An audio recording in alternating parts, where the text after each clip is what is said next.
What's up, hackers? Welcome to TTI Live. My name is Taggart. And tonight, we're going to make some mistakes. Here's my plan. I realized that my day-to-day life has very little to do with the experience of most of the users whom I protect. And one of the reasons for that is because I have trained myself as an IT professional to not behave like most users. I don't click on ads. I don't see ads most of the time because I have ad blockers running. I don't search for things naively. And I have developed a literacy when it comes to the internet that protects me kind of automatically from a lot of the traps that people fall into. And, you do this long enough and you become disconnected from the experience of most users in that way. And I think that can be a little dangerous. That's one of the reasons why you get some attitudes like, users are stupid. Why did they do that? Like, nah, they didn't know any better. That doesn't mean they're stupid, and you didn't protect them in the first place, so who's really at fault? So there's that.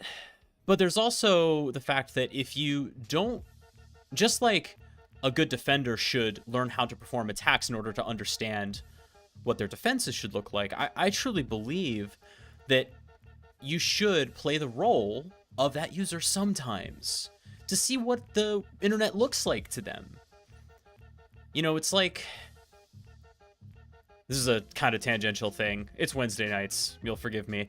But it's like one of those things where drivers will tell you how bad public transit is when they never take public transit. Like, maybe you should shut up if you never take the train or bus. Don't comment on stuff that you don't have experience with. And that's really my point. Don't comment on things. Don't take for granted things that you don't have experience with. And if you don't have experience with something, go get some. So that's what we're going to do today. We're going to do some of the stuff that our users do that lands them with some malware. So to do that, we have a safe environment to do that. I've got the malware lab up and running. We just installed everything, and with any luck, I should see 2 agents here. Dope. Okay. And I'm going to quickly snapshot the victim so that we're able to revert to a clean state. Don't need the RAM for that.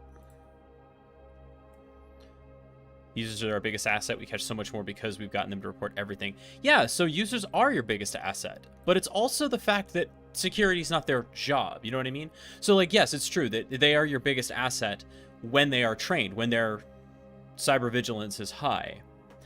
But it is also true that, like the home of the LastPass employee, somebody get me an old version of Plex. It is also true that if let's say a phish results in an enterprise compromise because one person clicked on a phish, that ain't the user's fault. That is your fault as a security team. That should never have been allowed to happen. People are going to click on phishes. That's how that goes, right? People are always going to get scammed. That's how the world works. Somebody's always trying to get over on somebody else. Your job is to protect those people. They are the victims. Full stop. Okay. So let's connect to our victim here. Good old 144090 is good, and we'll attach samples. That's good. Okay. So I have some plans for how to do this. Oh, did I? Taggart, you idiot. I forgot to turn RDP on the victim. I turned it on for the analysis machine. Well, let me just fix that. For the life of me, I cannot figure out how to get this remote desktop as part of the default install. I have everything in the Packer template that I'm supposed to have to make that happen, and it's just like it's still disabled on startup. I don't know. It's an easy, fix, but I would much prefer it to be automated. All right, one more time. Thank you. So how are we going to proceed? We're going to proceed, first of all, by using a web browser with as few protections as possible. What is that going to look like? I think it's going to look like using Chrome and not Edge, because Edge has some stuff that's built in for protection. So I want to immediately switch over to Chrome. Okay? That's kind of part one.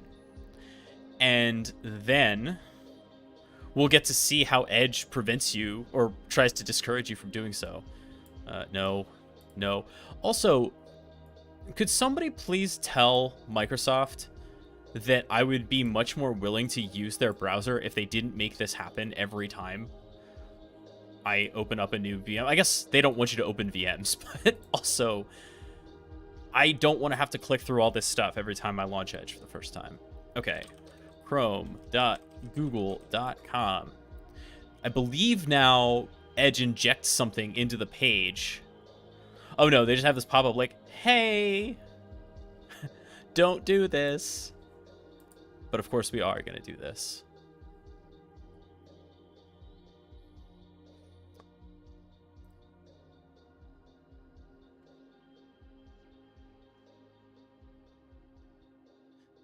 Yeah, boy, that LastPass thing, huh?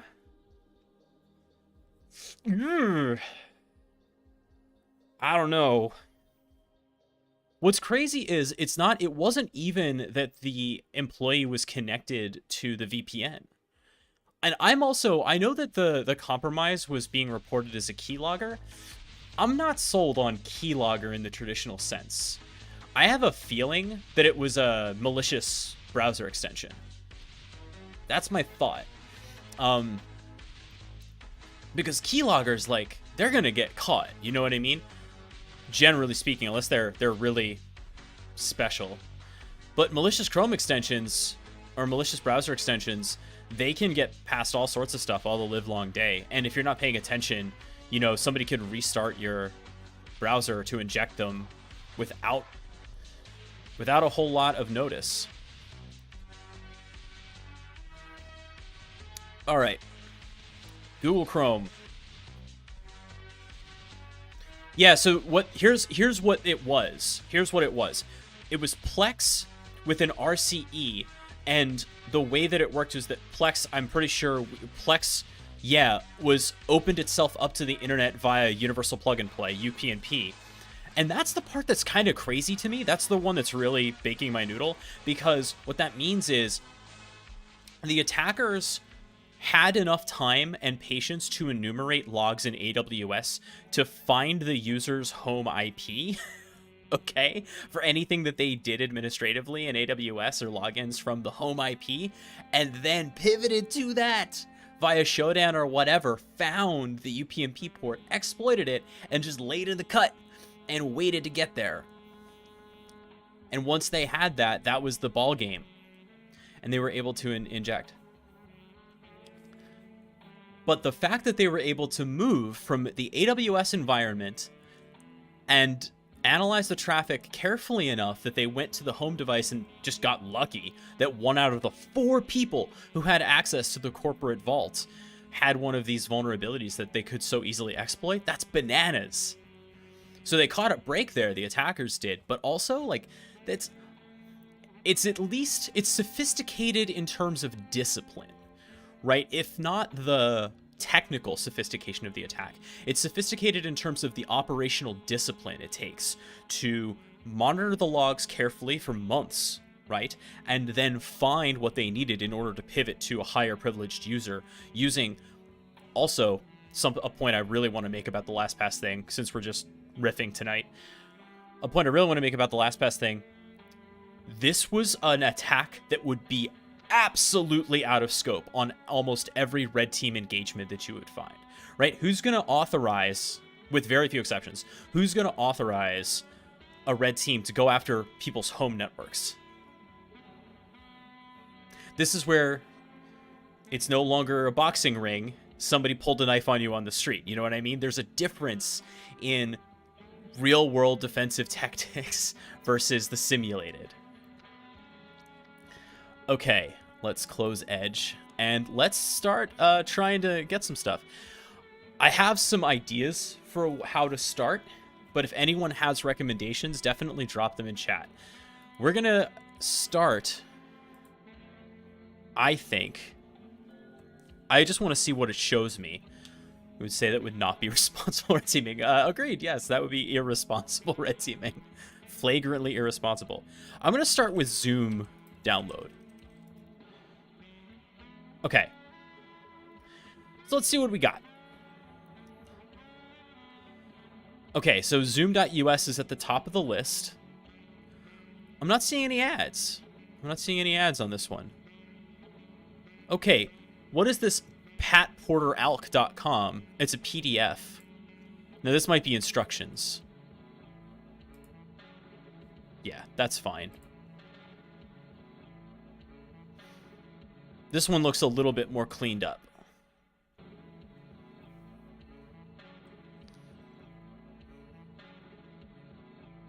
This is better than it was just the other day, actually.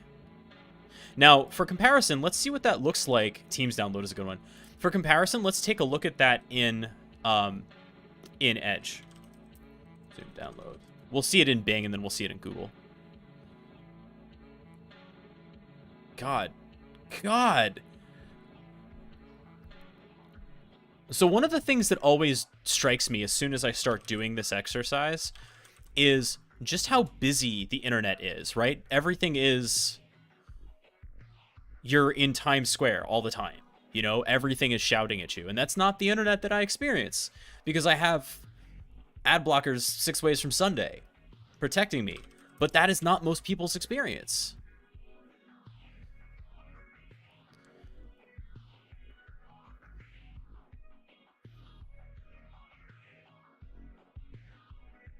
What is learnzoom.us? What is this? Okay. Interesting. So it doesn't look like there's any material difference here between the two. I like Teams download. Let's try that, Sin. I like that. Use Zoom for free. Zoom, yeah, it's free download that you're going to do some damage with, right? Teams free download. I'm still not seeing a bunch of ads. Soft tonic. Mac update.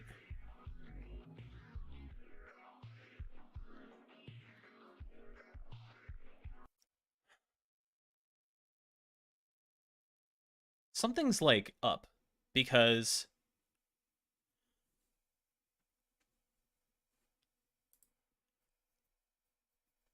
oh, hey Alienworks, thank you so much. The meeting was or the presentation was recorded and theoretically will be made available soon. But thank you so much for hanging out. I'm glad that it was useful for you. I'm not seeing ads at all, which is interesting. I'm going to start seeing ads. There we go. Sponsored.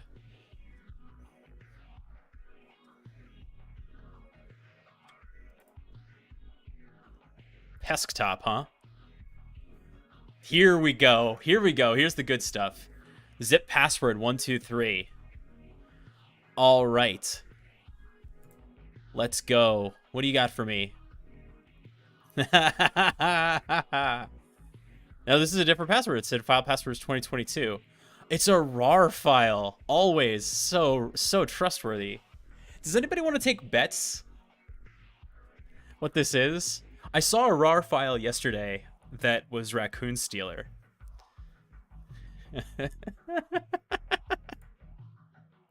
So good. All right. Vidar? That's a good guess.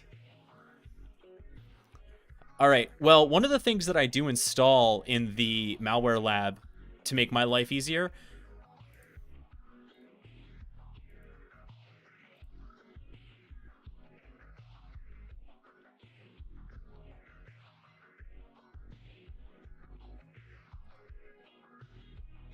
Whoa.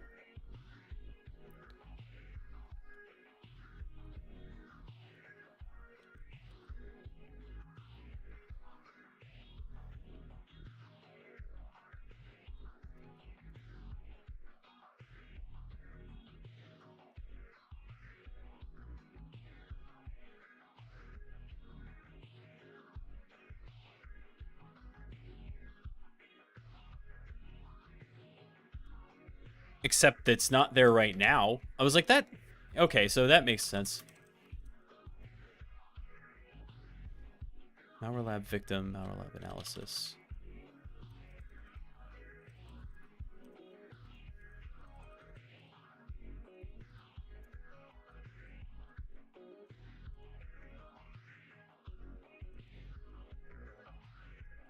I'm missing 7-zip, and I don't know why. Oh no, it is just malware lab victim and analysis.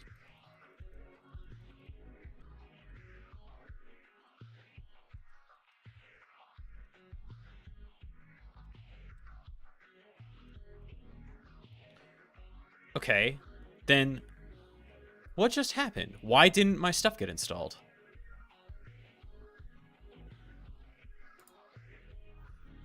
Malware lab machines.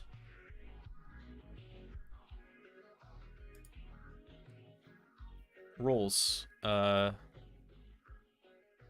lab analysis win. Yeah. And what do we have here?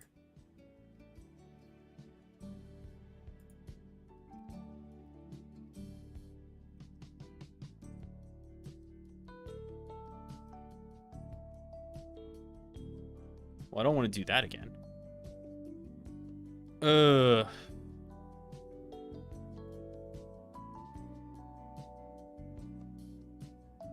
It's annoying.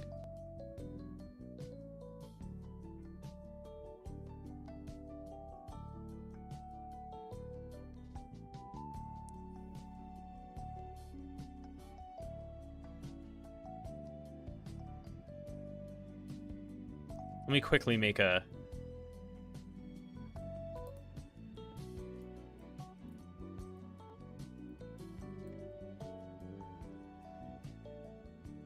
new... Oh, hold on a second. I'm in examples, not my stuff. Maybe that's why.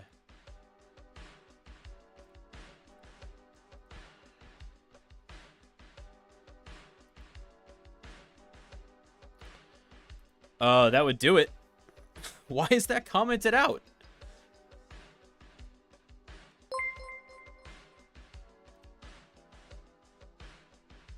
Why did I do that? What a foot gun. All right, hang on then.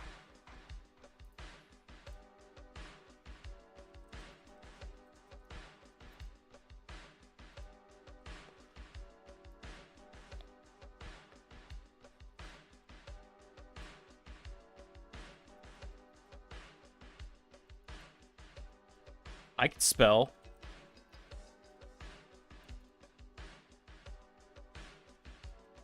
Or it's malware lab. Malware lab victim. No. And roles. It's going to be malware lab analysis win.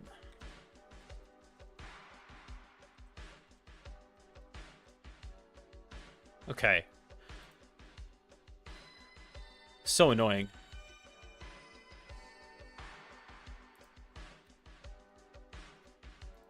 Okay. Ansible playbook.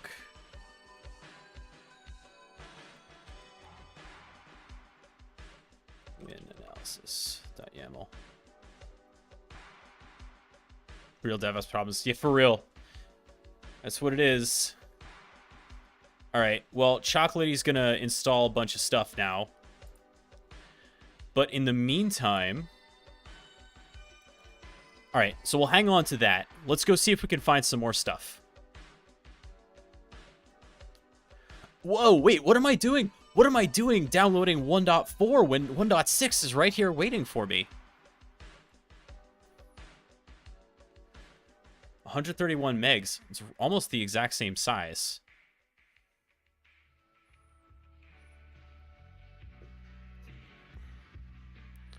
Now, which download button do you think I should press?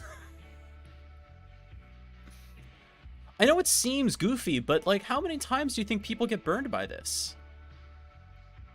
First of all, the blue is fading into the background, right? The green is popping. And download is in a place visually where we expect to see download buttons. This one's obscured.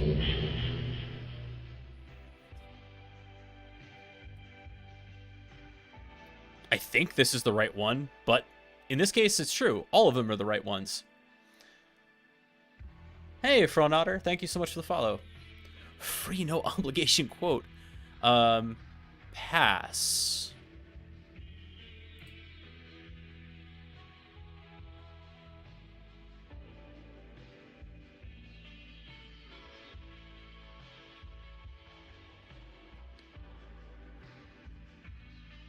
Double click on the... Let's try this again. Does it actually download? Oh yeah, this one did. Sorry, a 132 straight XE?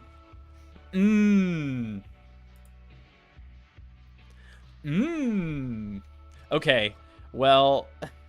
Oh, but this is the thing, right? This is what users are getting faced with.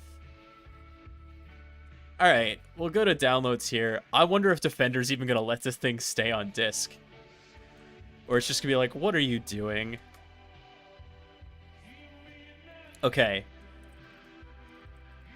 You might as well just be using LimeWire. That's kind of what made me start thinking about this. Yeah. You know, we elder millennials have been inoculated by downloading, you know, Linkin Park Live.exe or whatever, but the children do not have that immunity. Linkin Park new.exe. Wait, Matchstick Boy, did you and I both independently go to Linkin Park?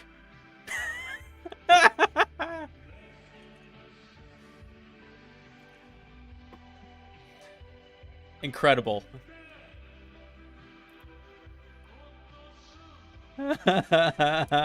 Okay, get file hash, algorithm, SHA 256, Microsoft. Nope, the other one. Thank you. All right, let's just quickly VT this, just in case, you know. By the way, that's a power move right there. I've added VirusTotal as a custom search engine in Vivaldi. Real handy.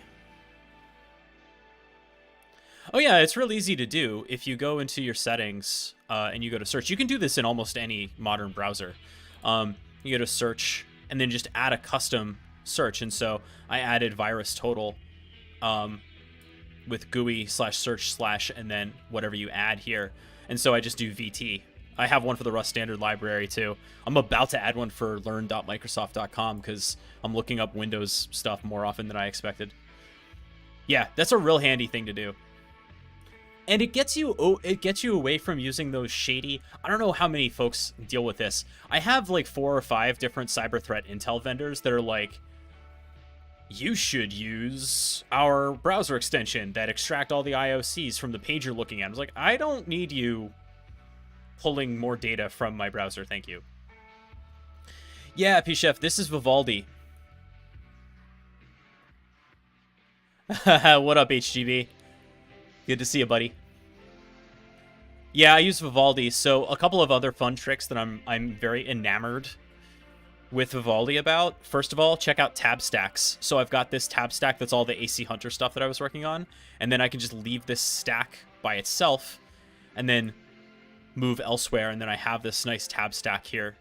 I don't have to, I can have more tabs but not feel guilty about it, you know what I mean? But in addition, let's say that I was looking up 2 different things of Ansible documentation at once. In addition to stacks, I can do the following. This is excessive, but we're going to do it just to prove a point. I can tile my tabs right in the browser.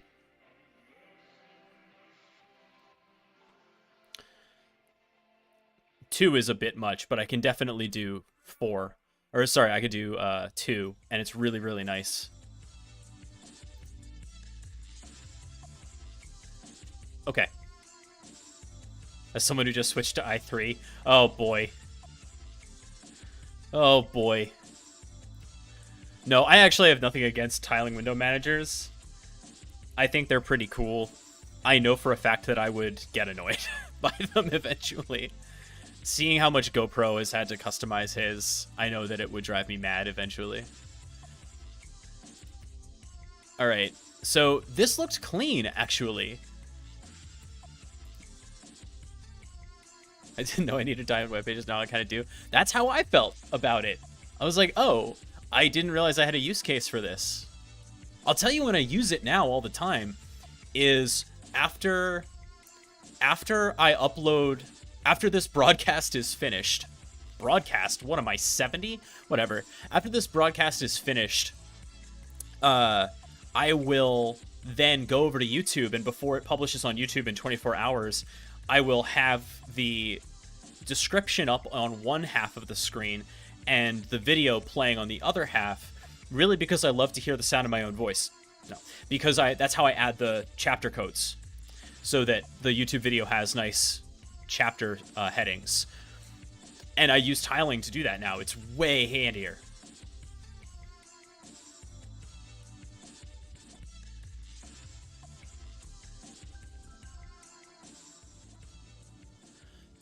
So, apparently this is Teams? This actually is in fact Teams? Okay. I am gobsmacked. We're still installing the chocolatey tools. Let's go get some more malware. All right, so Teams delivered. Okay, I'll tell you one that I saw the other day, and I was amused for a couple of reasons. One of which is Visio 2016 delivers. Yeah, okay. So I clicked on that link and I couldn't make heads or tails of it. Here's one that I saw the other day and I was like, you know that you can get this for free as a student, right? Adobe Illustrator. I didn't even know that Adobe piracy was a thing still with Creative Cloud. And I'll cop to it. Like, Adobe Illustrator specifically is the first thing that I ever torrented when I was 14 or 15. Like, for sure. It was the first BitTorrent thing that I really took advantage of. But now? Anyway.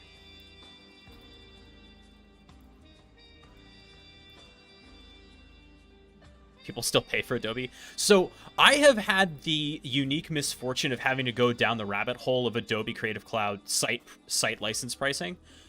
It is a racket. Absolutely nuts. Info.com. I needed this tonight.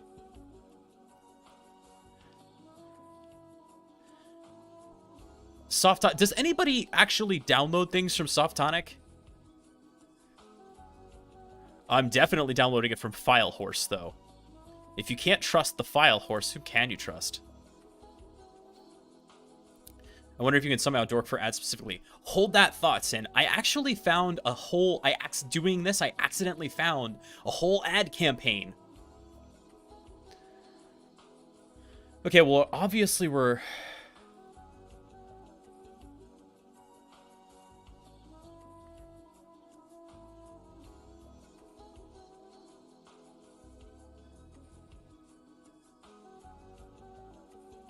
I don't... Where is the download button? Download Adobe Illustrator latest version. Boy, they really make that one hard to find, huh?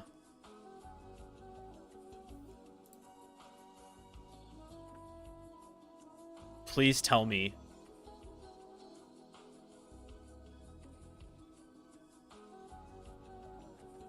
No.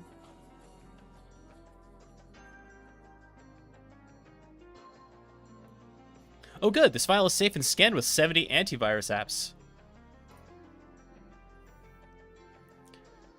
I don't want the file converted to. I have only but so much time. Oh, boo.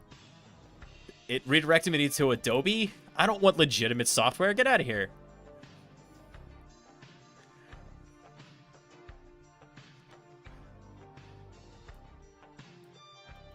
With malware.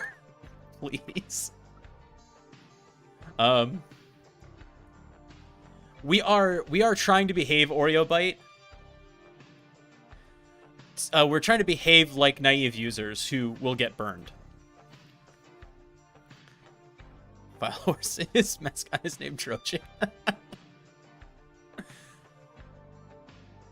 Boy, that's a little on the nose, isn't it? All right, we already got Pesktop. AdaInstaller.com. So good. Okay. Let me show you the one that I found that actually resulted in me finding an ad campaign. Or I guess it is technically an ad campaign, but you know, for crimes.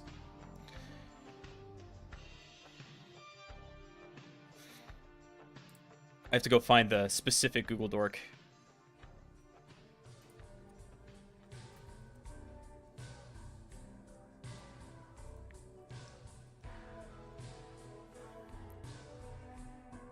Cameron.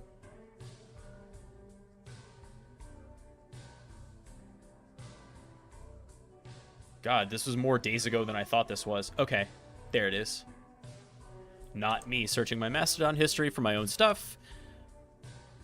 Okay. This is just EDU sites, but it actually worked. What?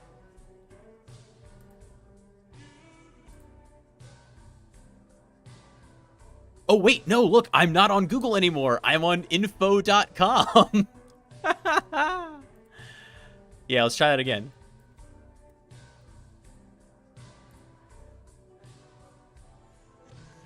Okay, check this out. As we get down past the first couple of results here. There it is. Check this out. Ooh. I have to talk to my friends. Because right now, UCSF is giving me an the ability to watch Cocaine Bear for free. So this is what I found. A bunch of education sites specifically, not just education, but there's a reason why it's mostly education, is hosting these PDFs that will link you to these movie piracy sites, which I am yflim.xyz, which we will not be watching for DMCA purposes. But this campaign is pretty widespread. You can see there's quite a few of these. Yeah, give me the omitted search results. Don't you tell me what I want.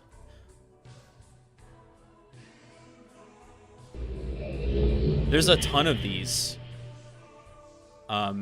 Especially when we look for like free downloads specifically. But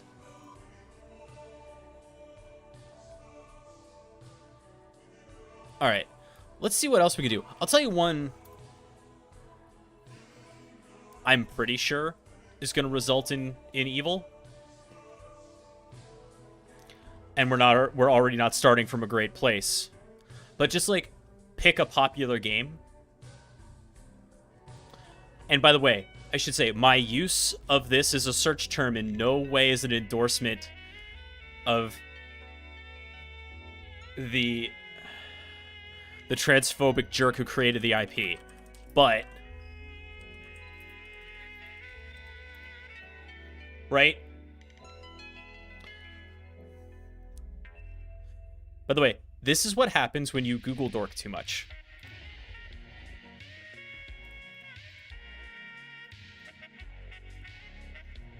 I think I know that intersection. All right. Soft Tonic. In the top 3. Repack Games. We'll give that one a shot.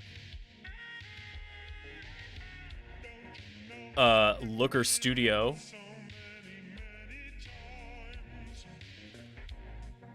FreeGamesDL.net. All right, that's good for a start. Let me close this.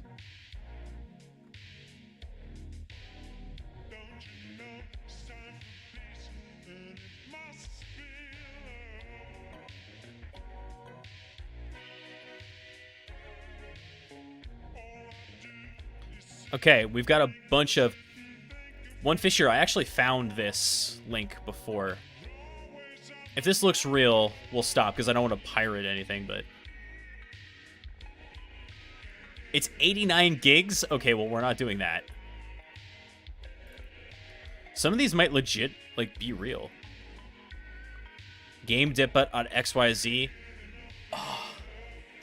Honest to God, if you're not watching for .xyz top level domains in your environment, start doing it. It's such a good detection. I mean, there's who you know the old thing about like nobody's doing anything good at an ATM at 4 in the morning? Sort of the same thing with XYZ top level domains. No one's going there for legitimate purposes. Right?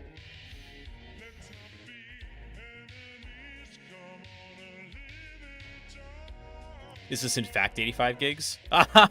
Yes, here we go. This has been a pattern that I've been seeing as I've been performing this research. As you go to click on it, this is what you actually need to do. Your chance to get a $100 Roblox game card. And it's easy. Alright, well, since I'm already trying to download a game, let's try the Roblox thing. Do I like Roblox? I do like Roblox. We started seeing Defender flag on XYZ file extensions from legit database files from like 15 years ago. How do you plan to use your $100 Roblox game card? I'm going to keep it. How many times do you go shopping per week? If you know somebody who goes shopping 10 or more times a week, they need professional intervention. 10 plus times, obviously we're clicking that. I'm a level 7 susceptible. Sign up to get started.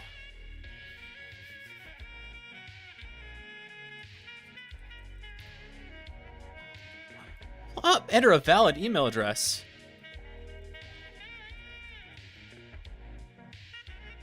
Oh, interesting. Test at test.com worked, but Bob at bob.com did not.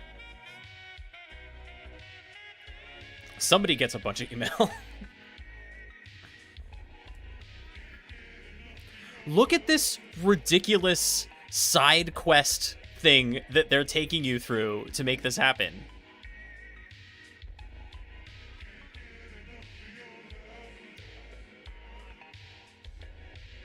Now I have to sign up for, like, one of these. All just because I was trying to download free Hogwarts Legacy. Yeah, that's what it is. You'll just be walked through all this stuff. You'll never get what you actually wanted. We're not getting what we're after here. I'm still shocked that Zoom didn't give me anything. But that one is absolutely cleaned up. Oh, here we go. TruePass.co. Oh no, it's one of these where they just... Isn't Zoom already free? I am the naivest user. I don't know that. That's what we're doing. Alright, that's still pretty good. Do I have 7-zip yet? Still no. Yes, I do. Great. Let's see what this Teams thing looks like.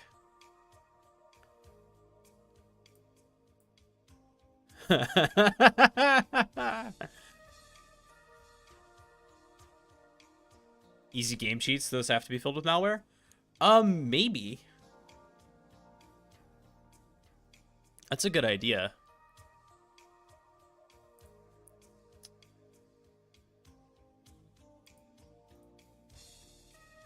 Yeah, this is promising.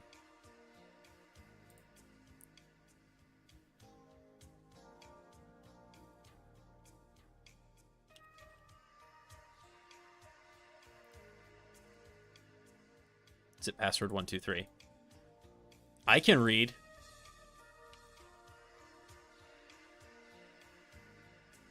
All right, so this is just a shortcut.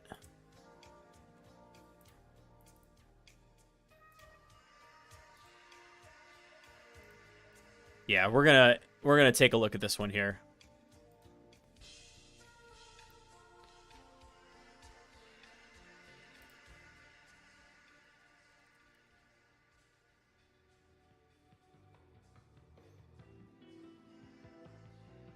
Okay. So let's see. We know actually for a fact that we have a legit Teams file, right? Which was this one up here. And then in here, we have, it looks legitimate, but is it in fact? Let's see.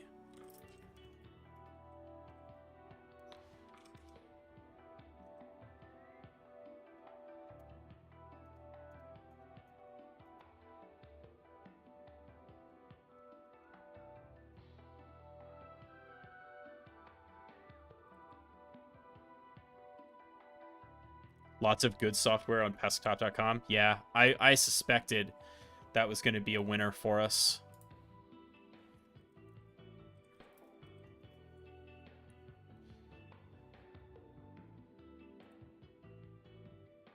Hello.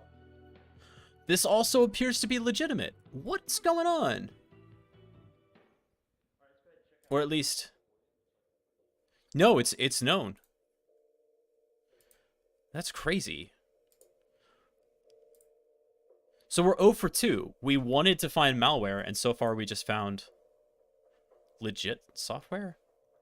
This is the thing. I'm missing a trick here. I'm not doing something that most users are doing.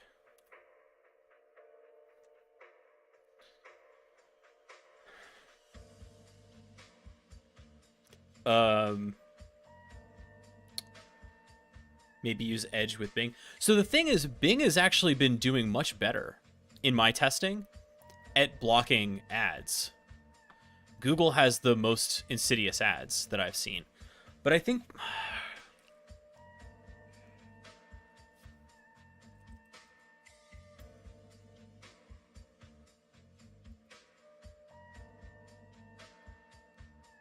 Disblock Twitch ads.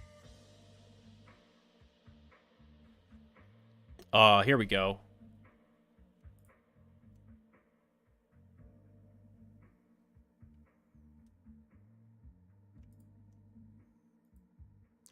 God, old school. I'm 14 again. Cracked include full version.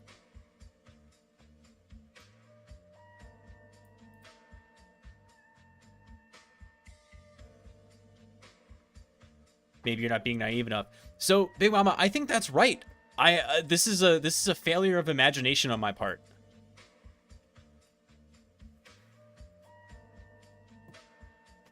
The things that I see most often are like people trying to download movies, people trying to download games, and then getting burned.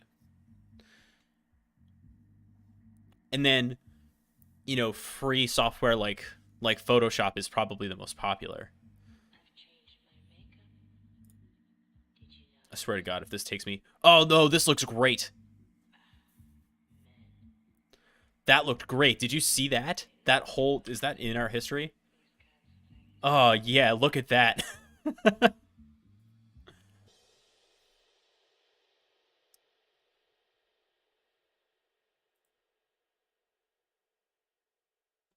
That XYZ again. Yup.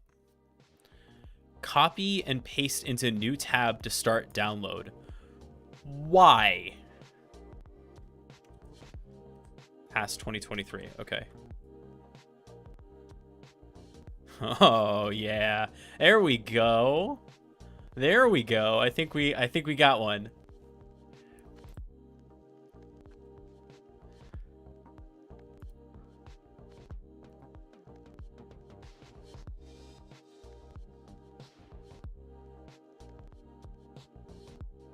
Oh, was it, what is it, 2023?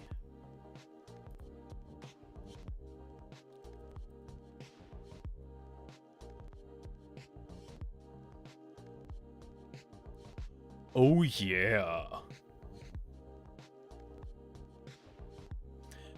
Okay, first of all, look at the size of this setup.exe. Are you kidding me?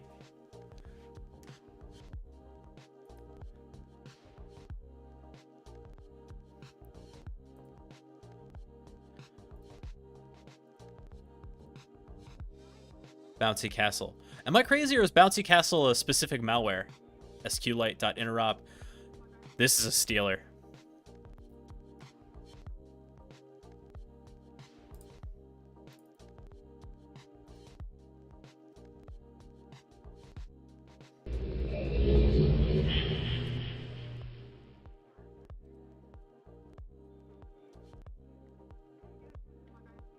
The reason it has SQLite is because it's interacting with browser histories and other databases.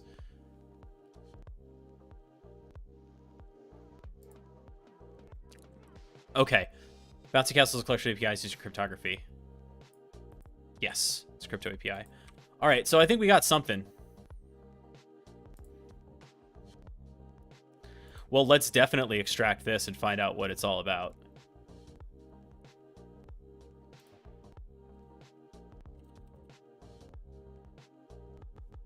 Did I do it again? I did.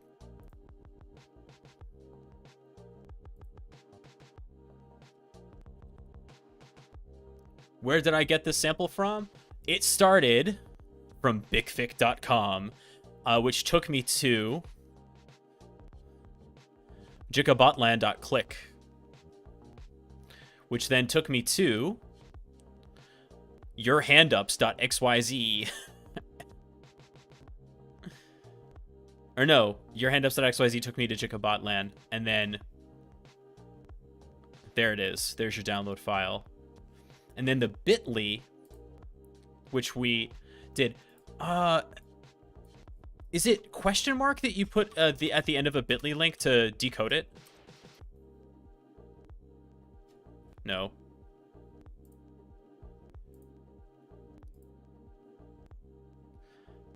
Help me out, team. It's a plus? Thank you. I knew it was something. There it is. Oh, Mediafire. Well, there you go.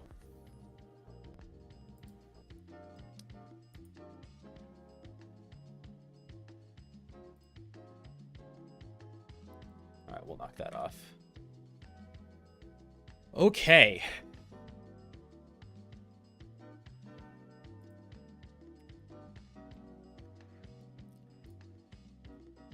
Oh, that's annoying.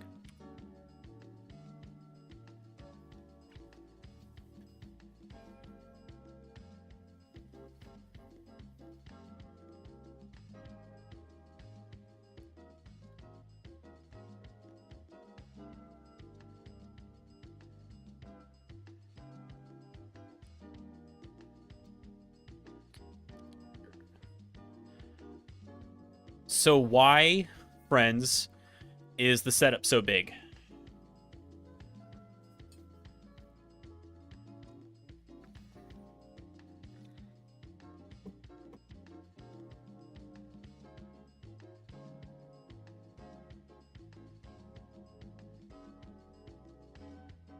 Packed file. It might not be packed.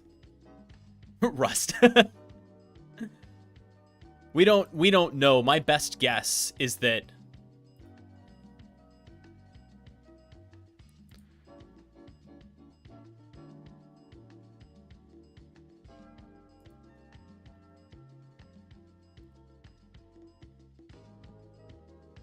Golang wouldn't make it that big.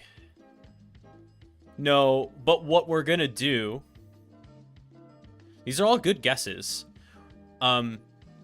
But we're gonna find out for sure because now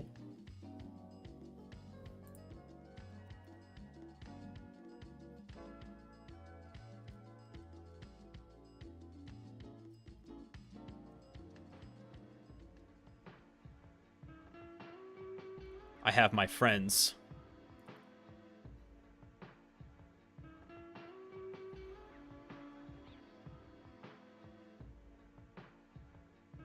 Okay. We're going to use PE Bear for this rather than PE Studio.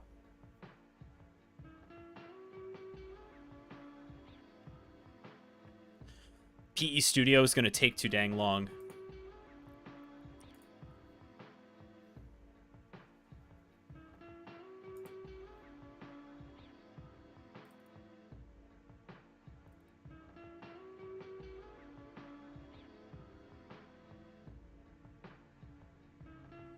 This is going to take a second to process, too.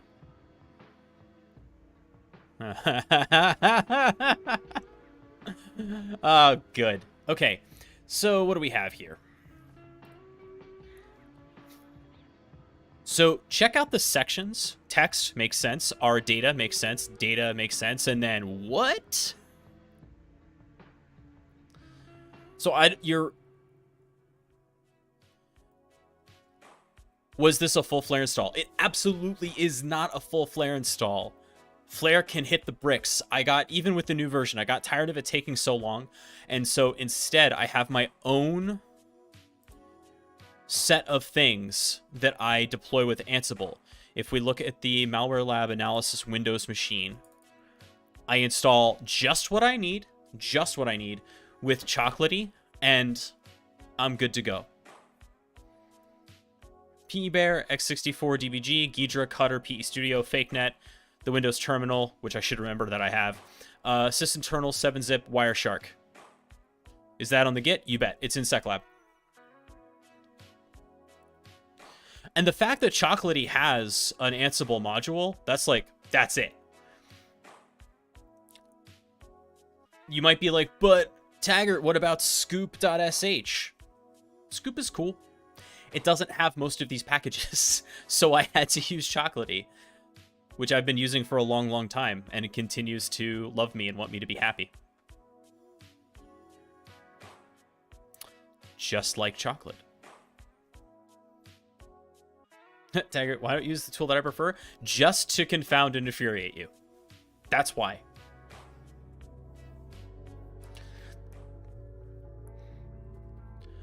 Can I tell everybody here a secret?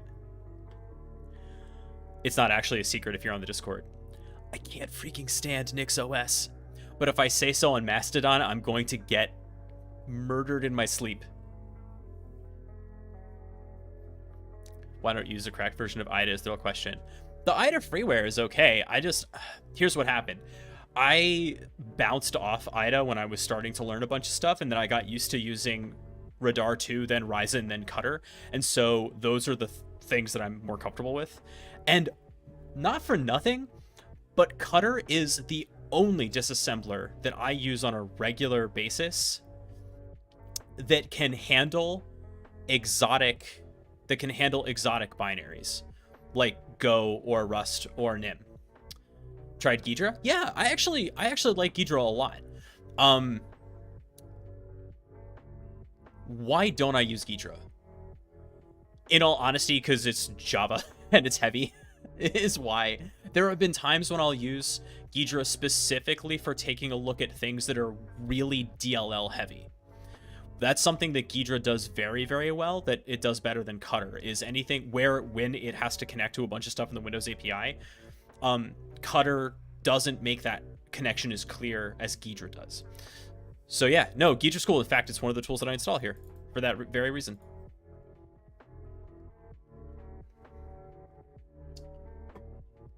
One thing that I really want Cutter to finally be able to do, and it's like right on the cusp of being able to do it, is actual debugging. Because you can do debugging in Ryzen, and it's really fun, but if you could do it in Cutter, that would be unbelievable. I would like Cutter to replace X64 DBG for me. That is what the dream is. Okay, so these section names tell us right away that we've got something that is packed. What are you looking for when you pop the hood on some malware?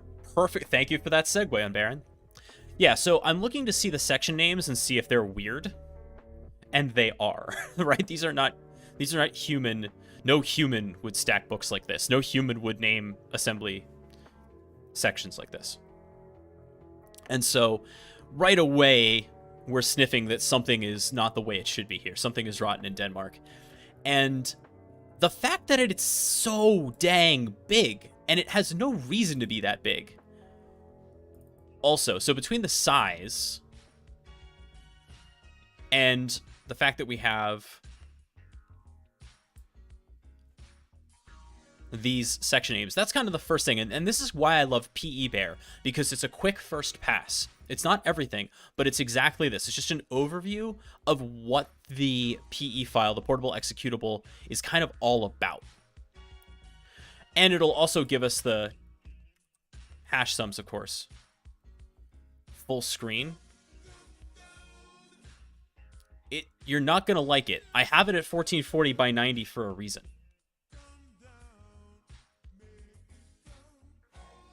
I'm sorry that the text is small. How about this?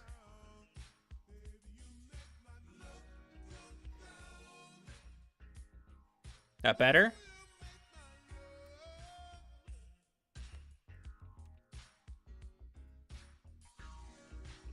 You like that tool? That's just the Windows magnifier. All right, let's go check that hash on. Ooh. Fresh meat. Oh wait, is that just the... No, that's the full file hash. We have net new malware? Oh, incredible.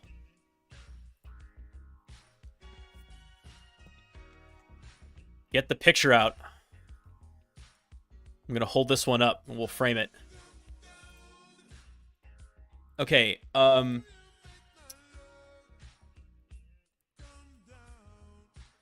now it's time to... The file in this zip was only a week or so old, yeah. All right, it is now time to toss this at PE Studio, which will kind of do its thing in the background while we do the rest of our work. PE Studio just... It takes forever to run. I don't know why, but it does. It's... Even on smaller binaries, it is just... It's quite slow. Maybe it's single-threaded and it shouldn't be. Perhaps that's what we're dealing with. But this is unfortunately very large. Now, we can look at the UI files. Do any of these tools export IOCs into sticks or something? That's not really their jam. I don't think so.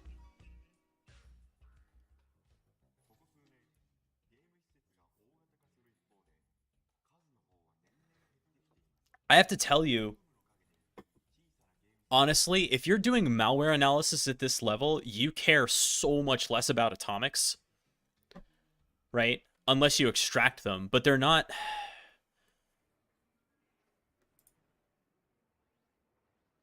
Like, I guess you can create a report and then work it from there. I'll tell you what I probably would do with something like this is I would just collect all my IOCs that I pulled out in one place and I would toss it into something... HGB, I'm going to be real with you. I don't care nearly as much about writing Yara rules as you do. That is like your whole thing, and it's not for me. I am much more interested in behavioral detections. And the reason being is that these signatures are too easy to change. And Yara rules are, for me, just very, very... My tools should be catching them. My automated stuff should be catching them. And at least in my organization, we pay a bunch of money for good threat intel to make this happen. Like when we catch something new, cool. But we can also submit those to our services so that they can do that for us. I agree. If you're a smaller organization that needs to do that, definitely be writing those rules, be managing your signatures like that. But it's not, for me, a good investment of my time. What's a good investment of my time is this, where I'm analyzing the malware to see what it does and how it works, where we move into dynamic analysis and look for those behaviors. Because I like to live in the third, fourth, fifth levels of the pyramid of pain rather than the first two. I strongly believe that my automated tools should be doing the job of my atomics. Now, this is very fresh, so that's something. But then even to that point, I might use a tool like Anomaly, right, to generate those rules for me and automatically send them to the things that are connected to the Anomaly feeds. So I can just toss atomics at Anomaly into an import, and it will determine whether it's a domain, whether it's a IP or whatever. And by the way, Anomaly is a paid tool, which is, I think, really neat. But there are non-paid tools that do this as well, right? If you sign up at Alien Vault, the Open Threat Exchange, right? Let me...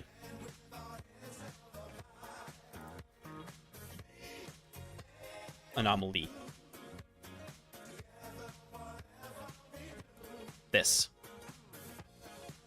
It's like a product, but it's very good at what it does.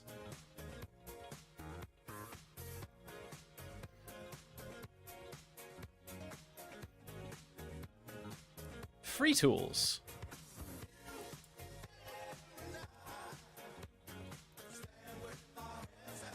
Yeah, they have some free feeds.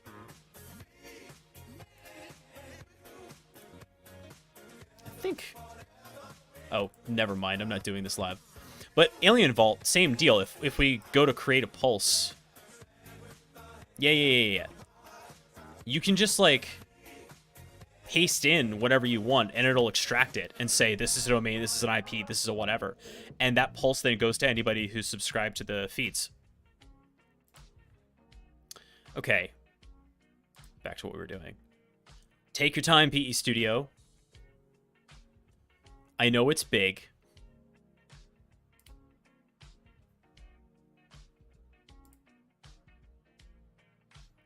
We did have in there a couple of XML files.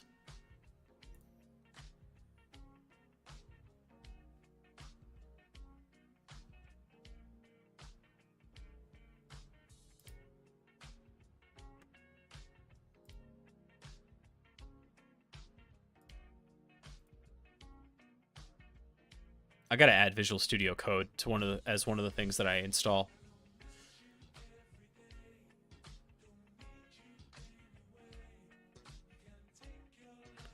We're gonna execute this malware eventually to find out what it's all about.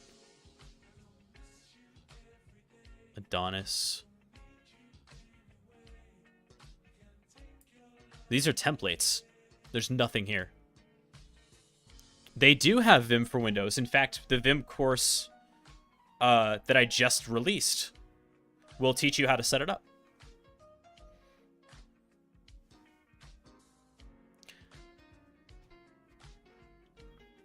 You can do straight Vim. You don't have to do NeoVim either.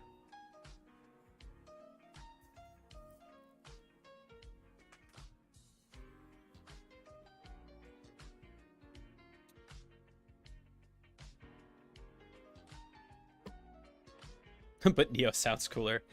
I can't get into NeoVim. Regular Vim does fine for me. Okay, we're gonna...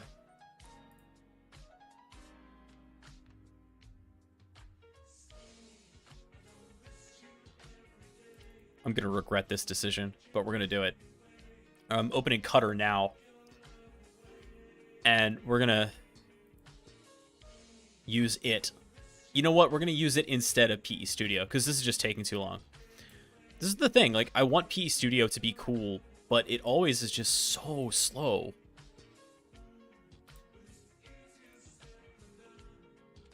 There we go.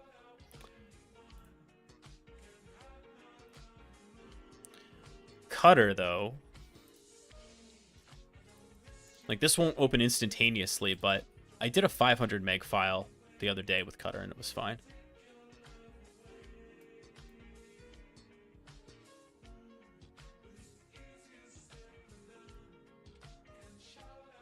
All right. So, Photoshop crack free was the search term that got us there.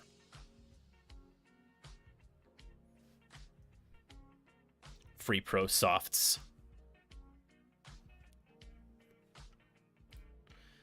What's on GitHub? How is this not... How is this still around? He's already sewn at the installation process.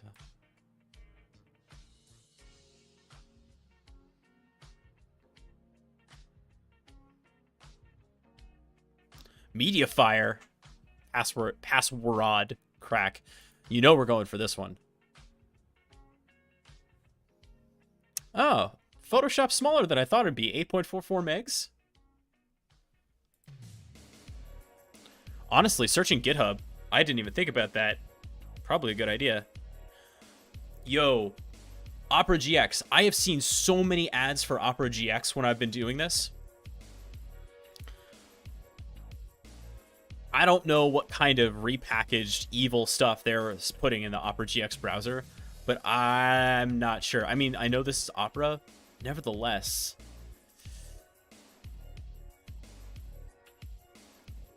Nice. Adobe Photoshop.zip is not commonly downloaded and may be dangerous.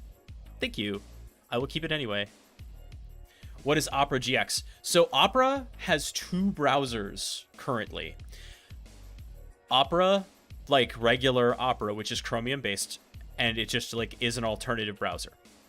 Then there is Opera GX, which is the browser for gamers. And it has a lot of gamery features in it.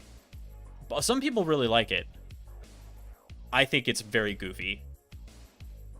To me, it is like the lifted pickup truck of browsers.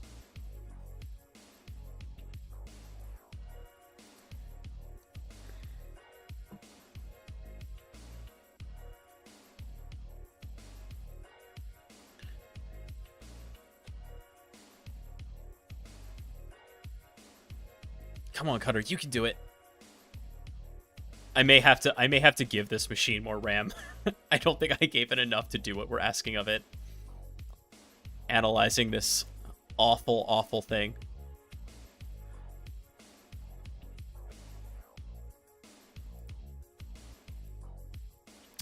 But tell me about this Photoshop.zip. And the password was crack, so we can get at that. Let's use 7-zip to open the archive. This is a step that I strongly recommend at this point. Oh, you're tiny. Great. Readme.txt.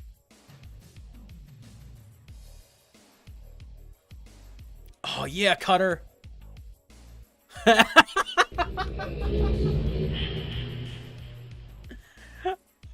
Ah. Thank you. Corrupt Trip, thank you for that follow. MFall VS. Oh, really? The first thing I need to do is turn off Windows Defender. Well, is that all? This was a good idea. I'm glad I did this tonight. Success. Just off it, dude. Yeah, no, for sure. Why was it on in the first place?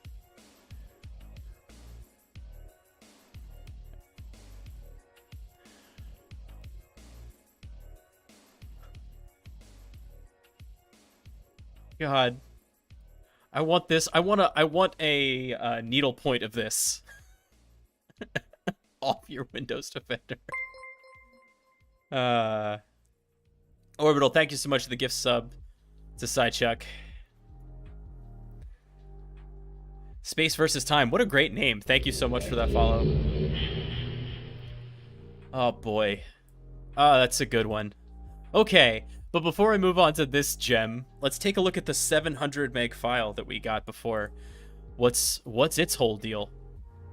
All right, so first of all, it's a 32-bit binary.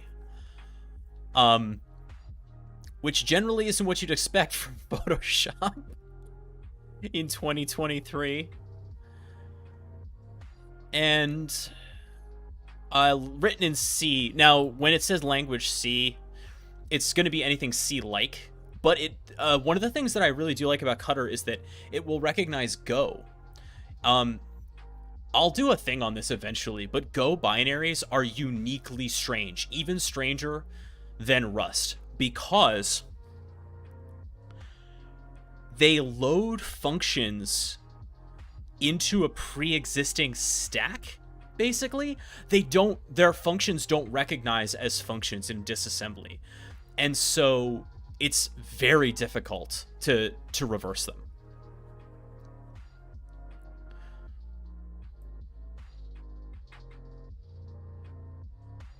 Do we have anything named? No. All right, so no debug symbols. What does entry 0 look like? Let me zoom this in. I know somebody's gonna ask for it.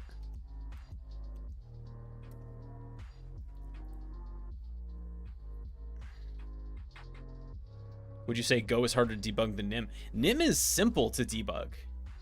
I mean, you can strip the debug symbols, or let's say disassemble rather than debug, or reverse. Nim is simple because here's the thing that everyone seems to forget about Nim.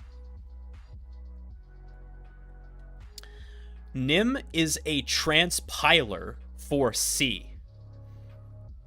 And it can also do JavaScript, but basically, in its most basic form, nim transpiles to C before it compiles, right? It's essentially syntactical sugar for C. That is what nim is. And it's very good at that. But because of that, it has a couple of fun tricks with nim main. It like does some fun TLS stuff that changes the way that the executable is loaded. But at the end of the day, what you're getting is something that looks like a C binary. Mostly. There are some extra steps, but it's really not that tricky. Yeah, I would say that Go is harder to reverse than nim, in my experience. How often do I watch these people go ahead and turn off Windows Defender? I don't...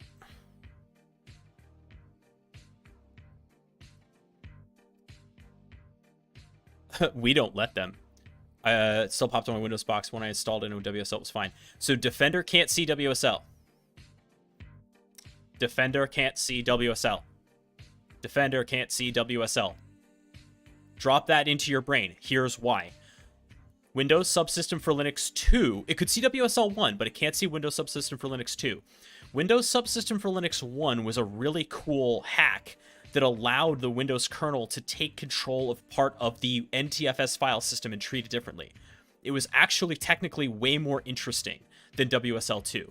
WSL2 is just a Hyper-V virtual machine that looks different, but that's all it is. Windows Subsystem for Linux 2 is just a Hyper-V virtual machine. And because it's a Hyper-V virtual machine, Windows Defender does not analyze the virtual file system. Are there any EDRs that can see WSL2? Yeah, you got to install it in WSL2. You got to install it in the VM.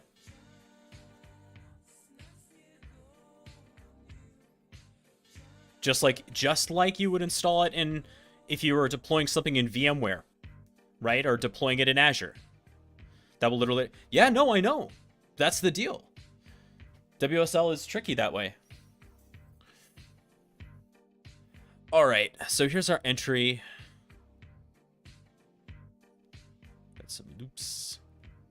Where's my graph? There's nothing in entry 0 to graph. No, there we go.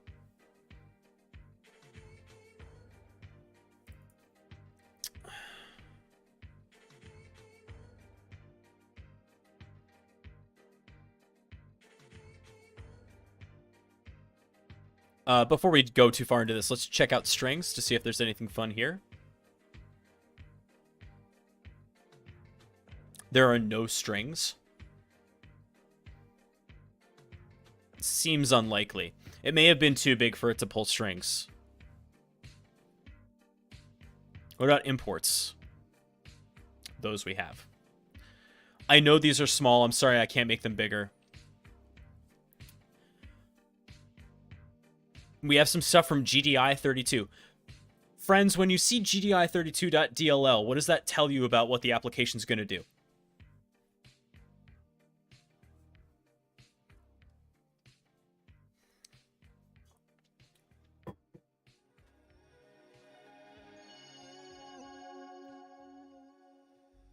There is something that you can know about an application's behavior the instant you see GDI32.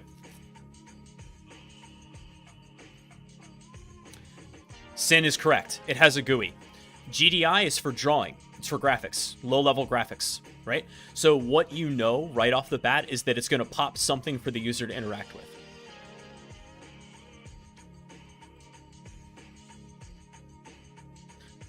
Quite a bit of kernel stuff. Okay, get current process, get current thread. These aren't by themselves immediately upsetting. Create file.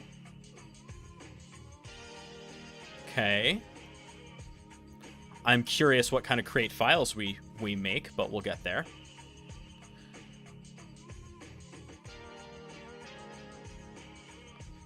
Open thread. Sleep. TLS alloc. Now we have some more interesting stuff. By the way, If you see a function here and you don't know what it does, what should you do?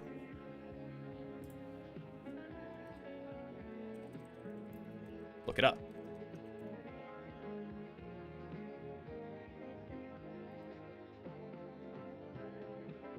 Get comfortable doing this. In this context, TLS is not networking, by the way. It's thread local storage.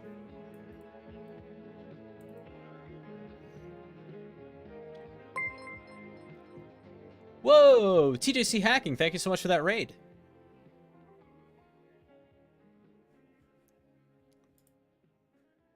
malapi.io is great for when API functions. Yes, it is.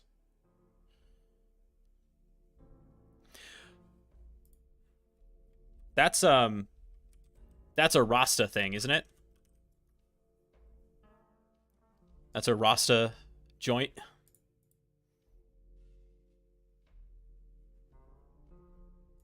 Come on. You can do it. Yeah.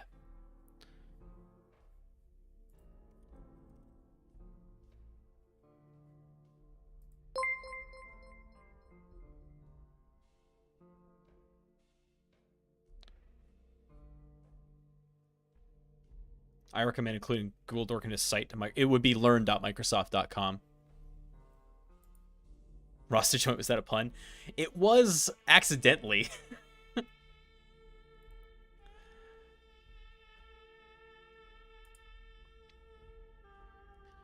Now, the one thing that I prefer about getting the Microsoft... Also, hey, Tips.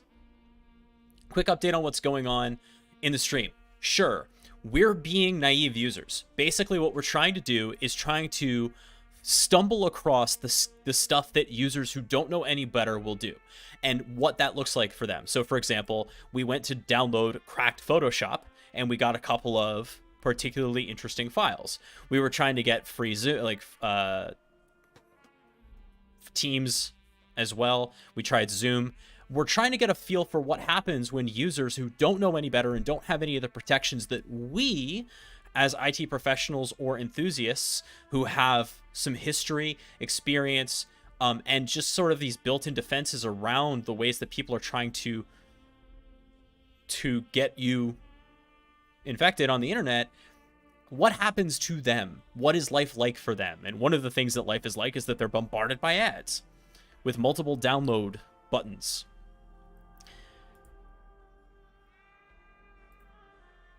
Okay. So we're still looking at this. We're looking at the 700 meg setup file. And it looks like it has some pretty interesting stuff going on. I'll tell you what, I say we run this and see what happens. What do you think?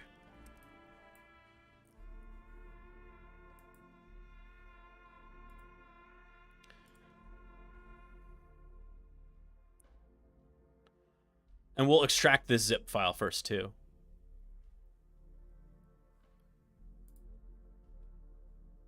The password for this one was crack, right? Yep. bin.dll. Awesome. We'll take a look at this one. Boy, that took no time at all, huh? Defender picked that one right up. Oh, snap. We got ourselves a Redline Steeler sample. Yeah, this was the one that told us to turn off Defender. Look at this text file.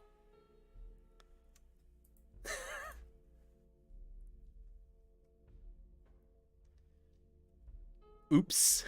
Forgot to follow the instructions. Oh, boy. That's really cool.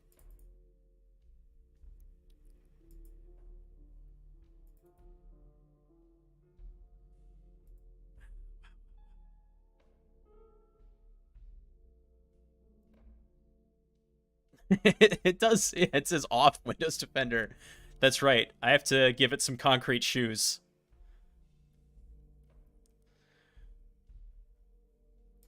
Boy, it hates this.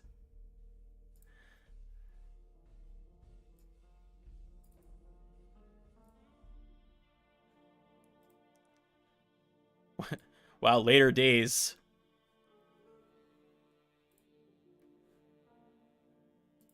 That entire folder got. Oh no, just the setup.exe. Interesting. Okay. At least we know Defender works. That is true. So here's what I propose. We are going to snapshot the machine at this point, and then we are going to run the big 700 meg malware and see what happens. Let me just confirm that I'm still getting telemetry from our box over in Elastic, which I seem to have closed.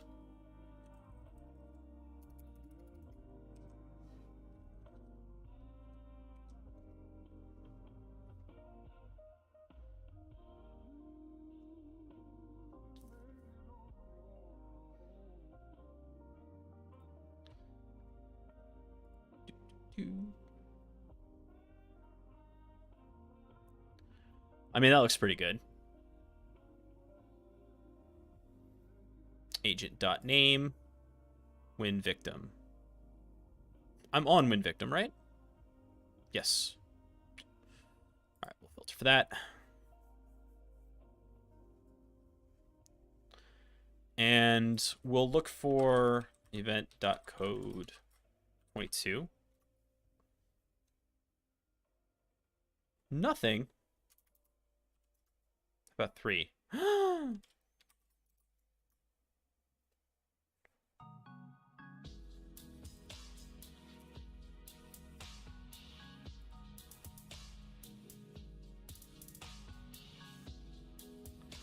I swear, there's something up with the way that this... Yeah.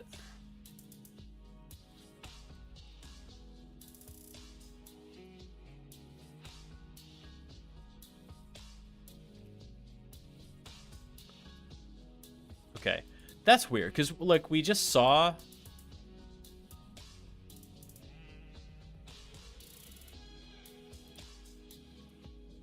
I thought you were playing around with using Splunk in your lab. I still have Splunk in my lab. I don't have it set up right now because I'm trying to be good about using free and open tools.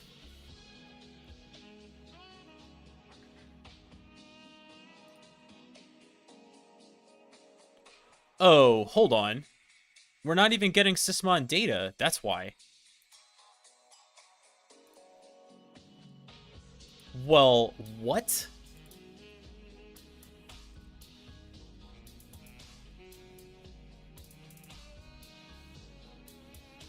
Okay. Well, Sysmon is running.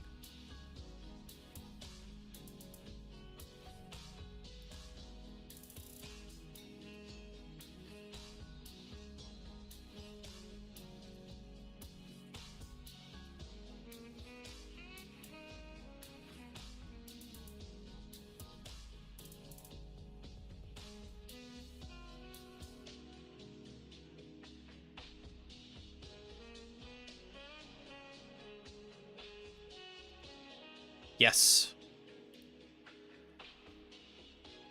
HTTP it is.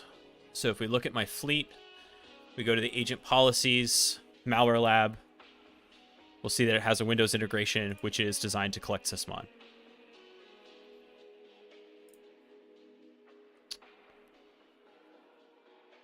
Yes, it is. But I have a feeling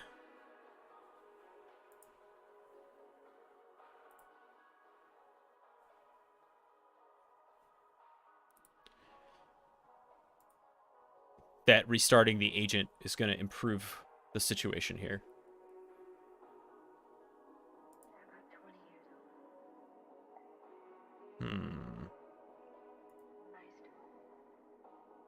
Ever seen malware that looks for the agents? Not Elastic.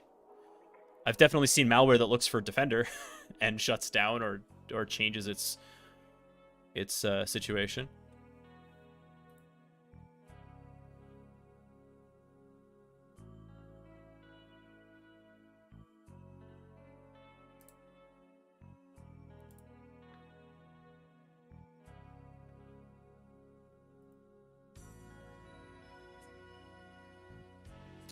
Still not getting anything coming in just yet from Sysmon.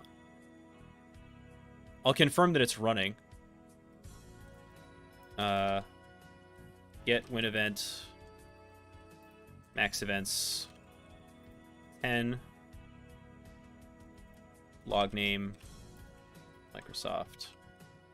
Windows. Sysmon operational.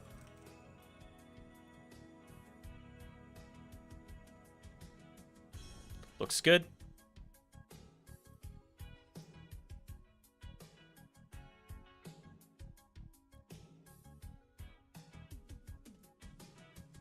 And we'll do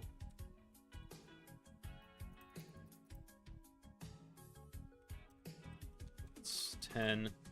Let's do it the other way. So this is always good practice for folks who need to do quick IR. If you need to use Windows events from PowerShell, filter hash table is probably the easiest way to do it.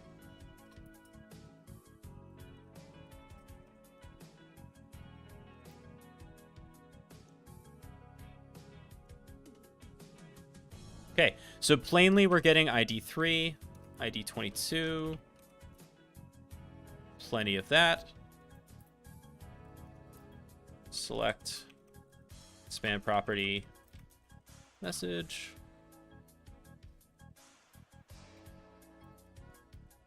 Select string, query name.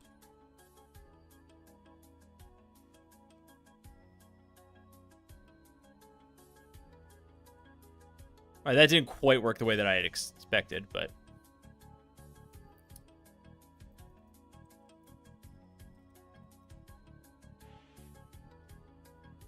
that's gonna yell at me. They just use Findster.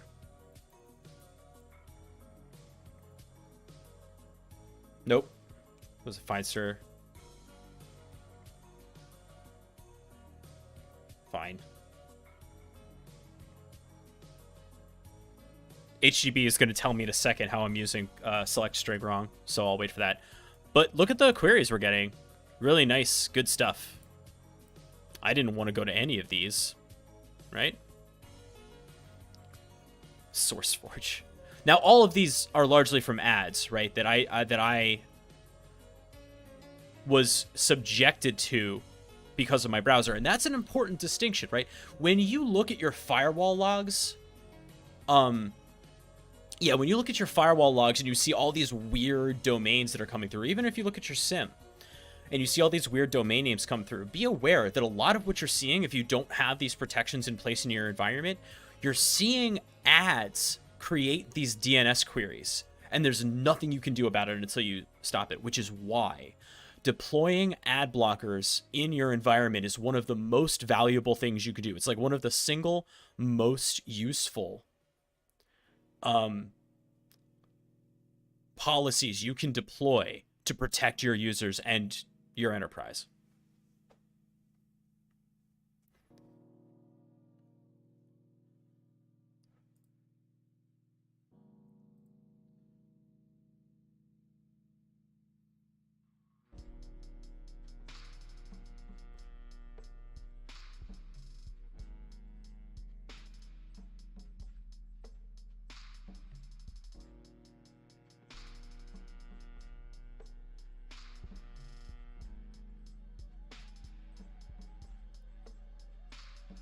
Ooh, that's looking better, maybe?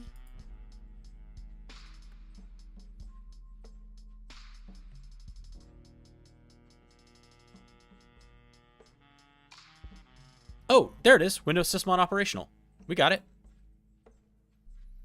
Was I just not seeing it somehow?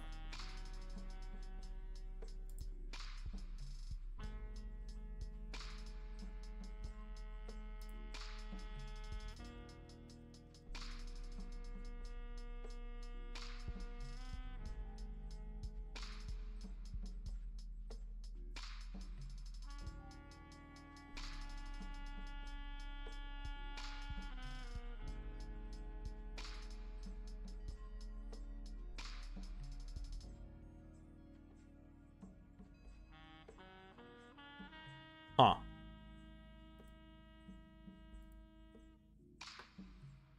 And this is win analysis. Interesting. But we're not on win analysis.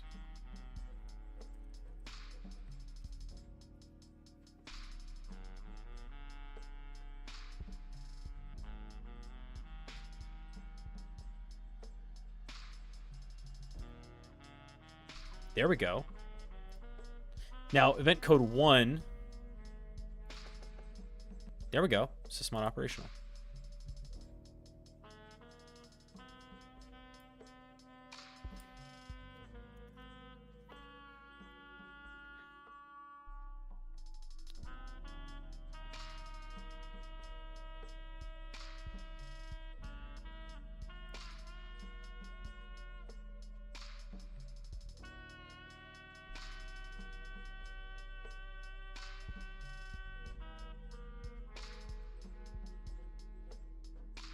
Okay. So we are getting telemetry now. I think it just started loading in.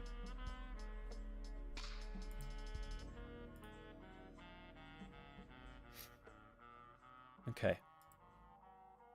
This will be good for start. We'll add more in.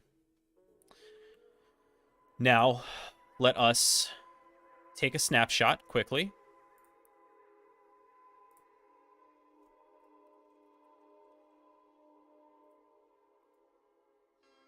I'm not snapshotting the memory because I don't need to.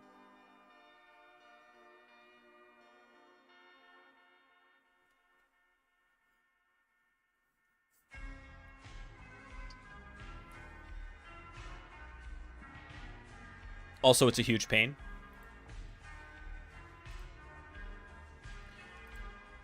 All right. Let's do some crimes.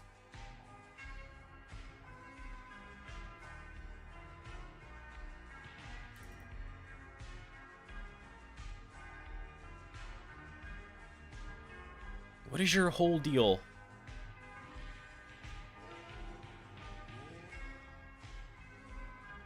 I guess we can close Cutter for these purposes.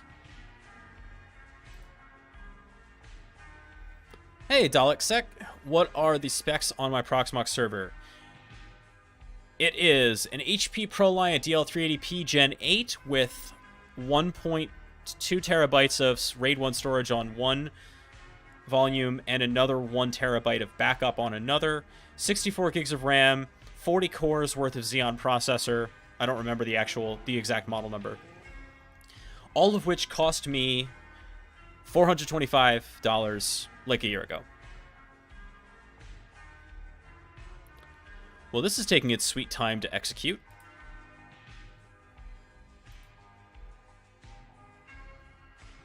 There you go.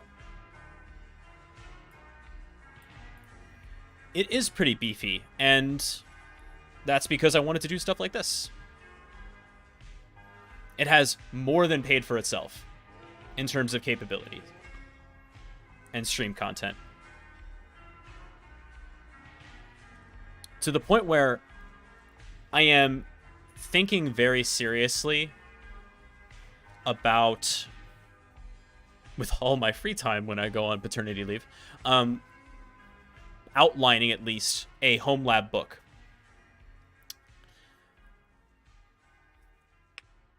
Where, you know, just literally writing the book on how to set up Proxmox specifically to do the things that you want to do and how to do it in a DevOps way using Packer, Terraform, Ansible, and how to build the playbooks to create scenarios that you want easily.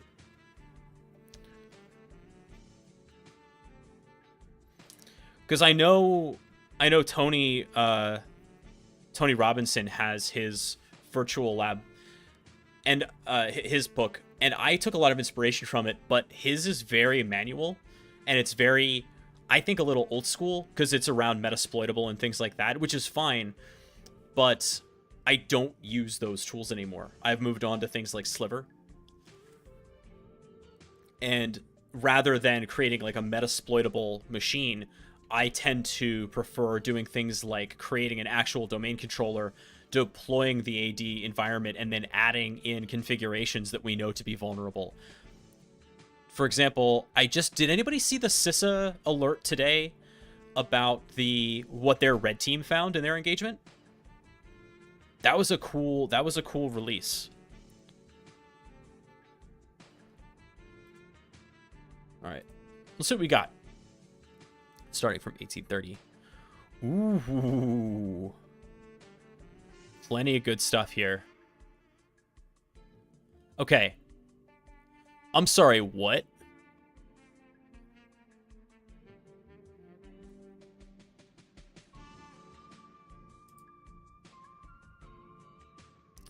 The volume shadow copy service fired off.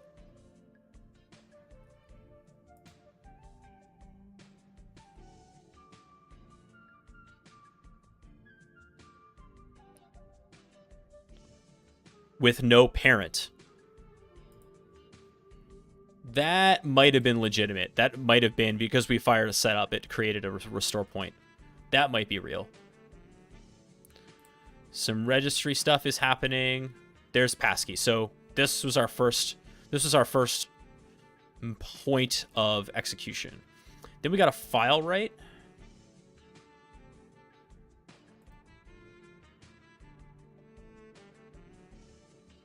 Oh, cool. We're writing some DLLs.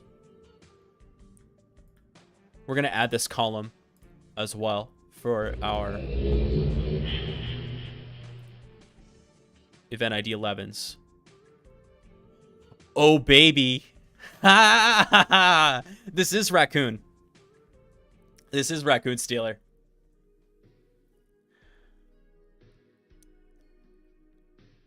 What we are seeing right here. Yeah, Raccoon says DLLs. What you're seeing is a bunch of DLLs get extracted. Hey, Skyfire. That are going to allow the malware to interact with browser data. And this thing is going to, if I'm not mistaken, oh, you love to see file writes of arbitrary executables going to roaming. That's always good.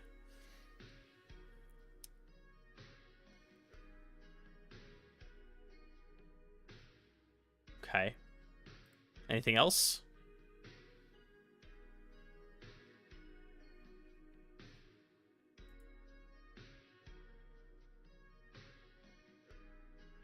It's going to make a thick post request with all your data. Yes, it is.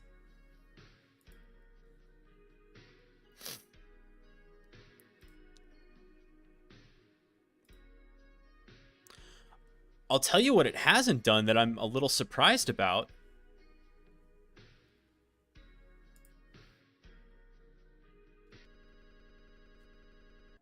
It's a couple of minutes in front of 8 o'clock, and I want to welcome you with open arms to the first hour of Alan Allman's Pillow Talk.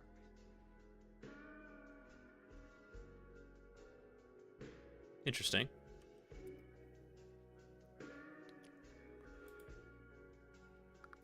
It's still here. Usually with Raccoon.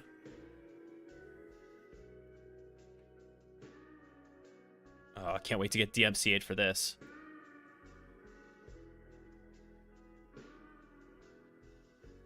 This was me. I did this.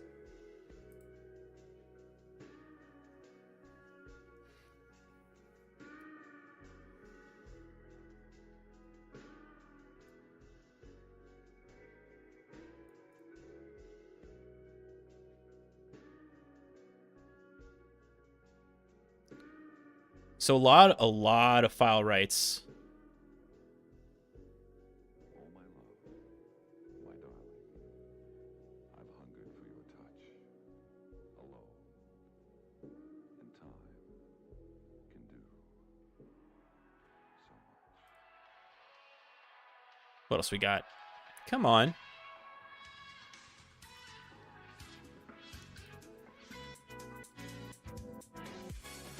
I'm not seeing a single event ID 3 here, unless we missed it.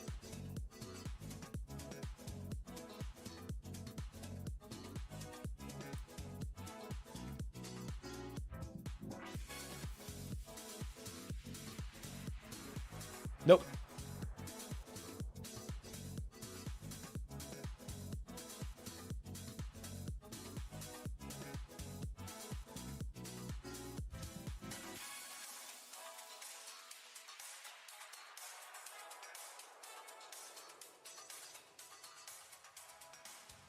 We don't have 22, we don't have 3.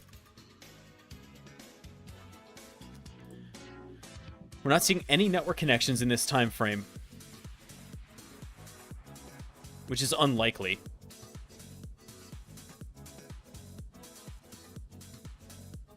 Okay.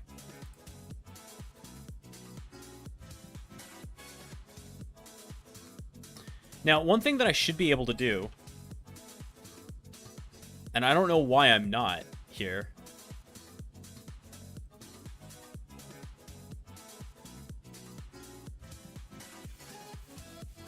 Like, it's popping in another location, and it shouldn't be. But I will connect over SSH to see if that does any better.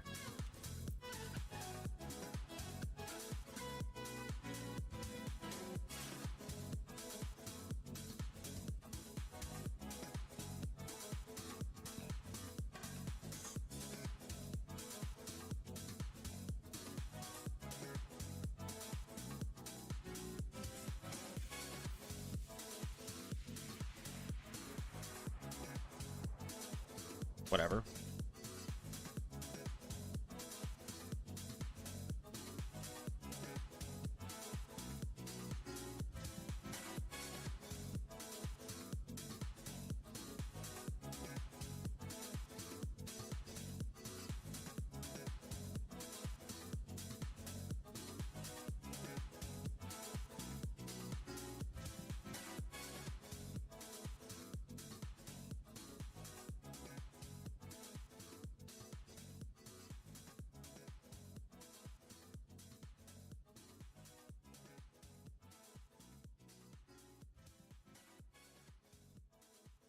Yeah, we executed the malware. Should be.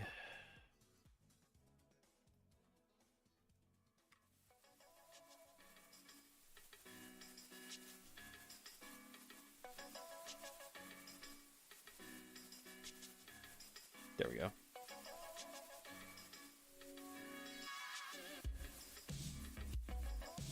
Yeah, we did do that right. Memory used 64, events lost 0. Okay. But we're not seeing a whole lot.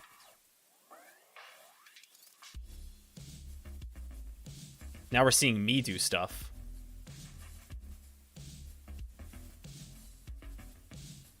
But we're going to run it again. Just because I'm not convinced we saw everything that we needed to. And, insanely, it's still here. With Raccoon Stealer, I usually would expect it to delete itself once it's captured what it wants. But that doesn't appear to be the case here.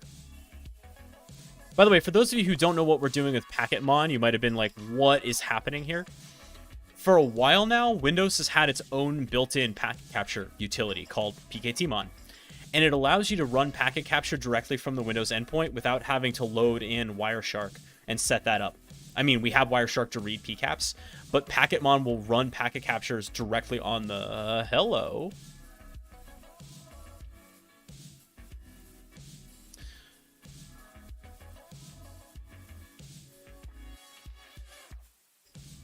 Whack attack. Oh, wow. So that's interesting.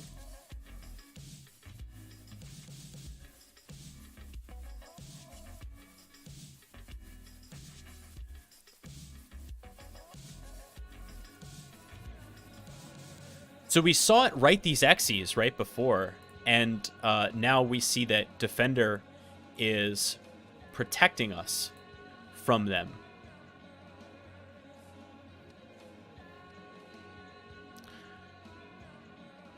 Now, let's talk about that from a log point of view.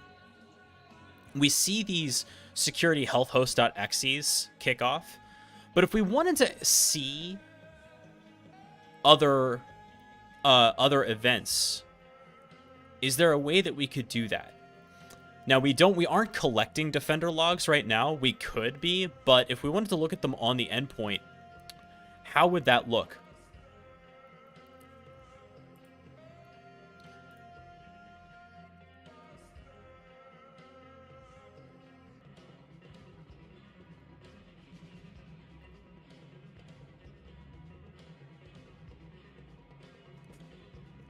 If we run get win event and we use a different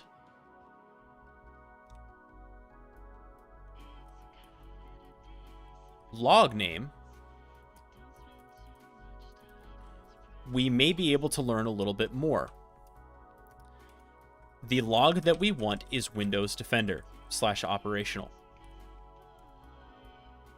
Hey, look. And the ID that you want is 1116.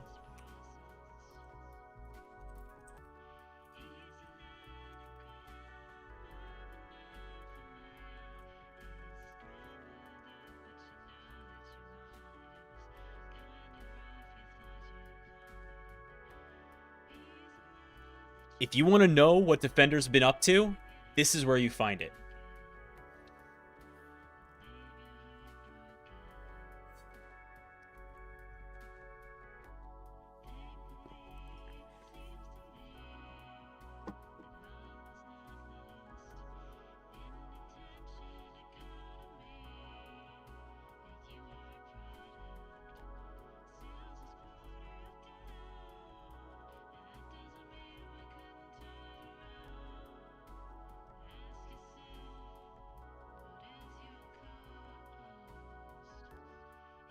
Yeah, it's not breaking online breaks for me on select string. And HGB, you can tell me why how am I doing that wrong? I always get select string wrong. But the point is that if you want to see Defender logs, this is how you do it. So, okay, plainly Defender has protected us here. That's great. Now, and that ends the conversation. So now, why don't we revert to a fresh state? Okay, so we're going to disconnect here.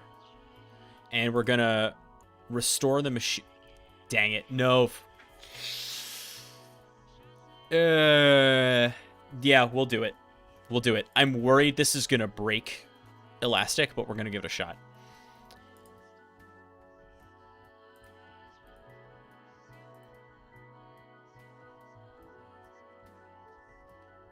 Select string. That's what I was doing. Pattern. And then, but the problem was that the win events don't seem to be... Yeah, that's... for whatever reason, the Windows events don't, like, split super cleanly. Which is why...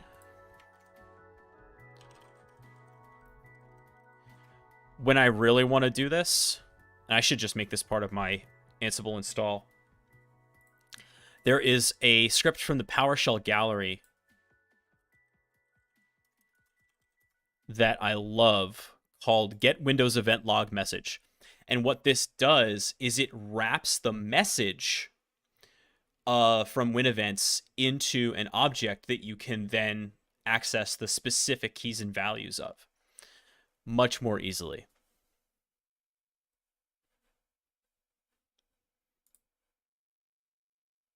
All right, let's power the victim back on. And we'll reconnect. And hope that we still get telemetry from Elastic.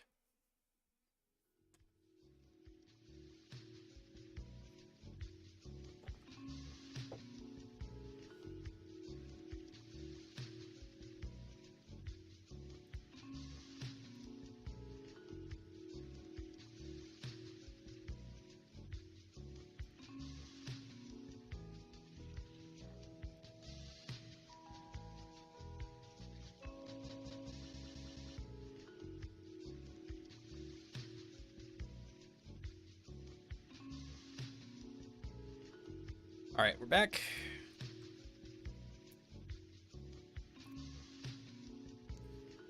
The reason why I connect to this at 1440 by 900 is so that I can still use the rest of my machine.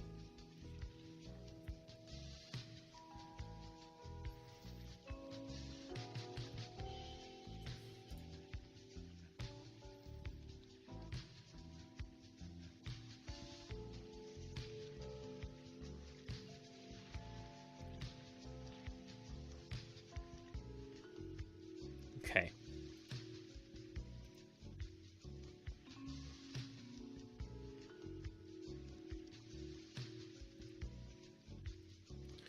We're also going to turn Defender right off for this run.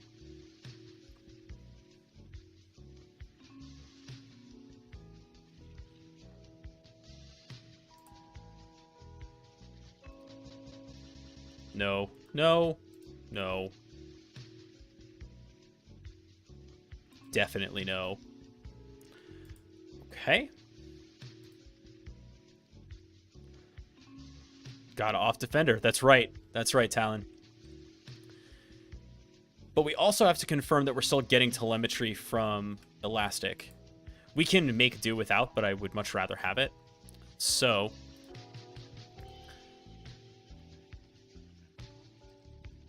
give it something easy to see.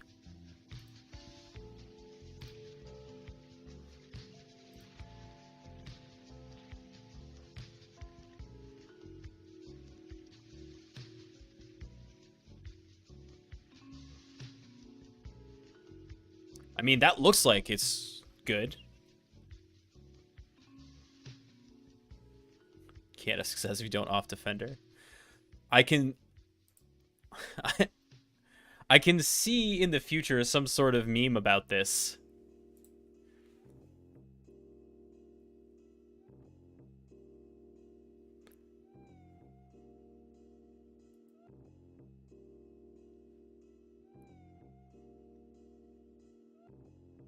Did anyone clip the text file? I'll bring it back up so that you can.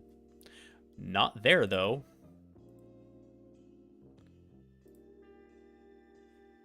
Hush. I know. That was in the zip file, though, right? Yeah.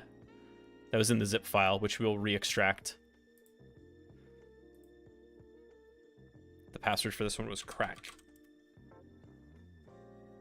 It's interesting that that Defender picked up the dropped binaries. And by the way, that's one of the reasons why this setup.exe is so dang big, because it has those packed inside of it. But it didn't pick up the setup.exe itself. But that's the whole point of packing, right? Enhance. Off your Windows Defender.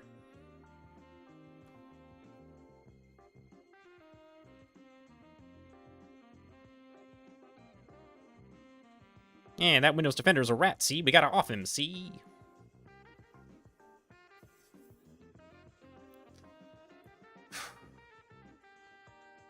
Yeah. There's noir mystery in tonight's movie, in this weekend's movie selection now.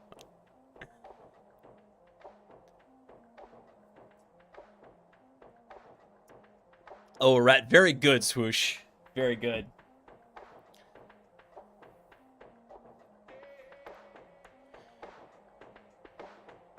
Everybody should read more Raymond Carver and Dash Hammett. Okay. We're gonna fire off this big setup.exe one more time. I really want to see that Who Am I pop in, just to confirm that we're still getting stuff.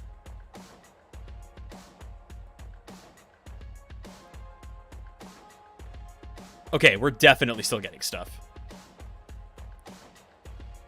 We're good, we're good, we're good. Okay. So now, Defender is off. We are completely defenseless.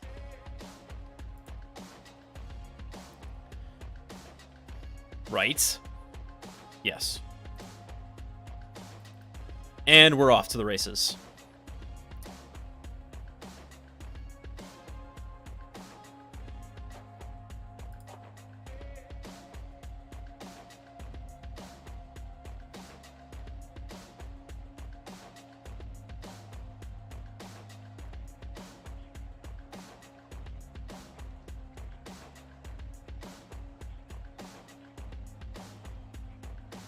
I forgot a step, but we'll see how that goes.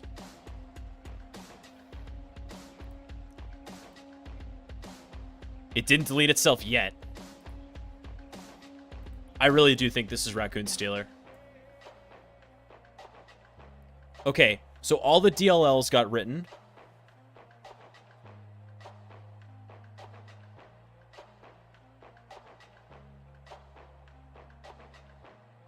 We haven't seen those extra X's get written yet. There they are.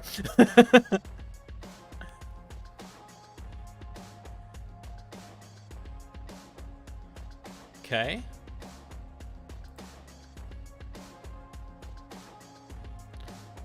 Ton of registry stuff. Now, this is what happens when you launch applications. We can look at the registry events that are happening.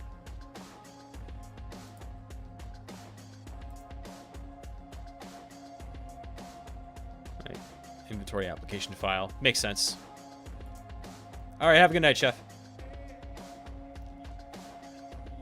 Tsuneyama, thank you so much for the follow. Arigato gozaimashita. Like, that and a couple of other sentences are all I... Hello!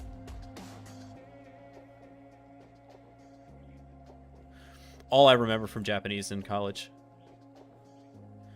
Why did Edge just launch?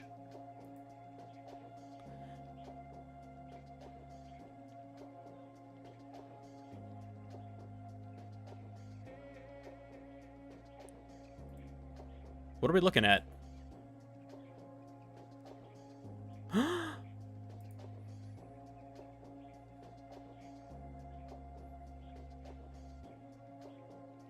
Shimgen software distribution.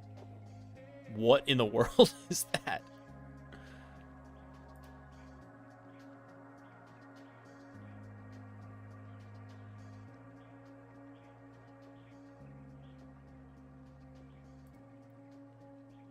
What's your parent?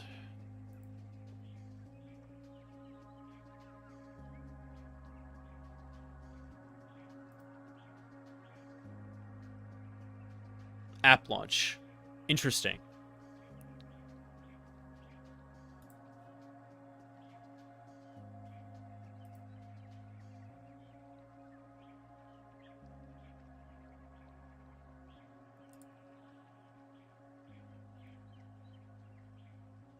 Still here.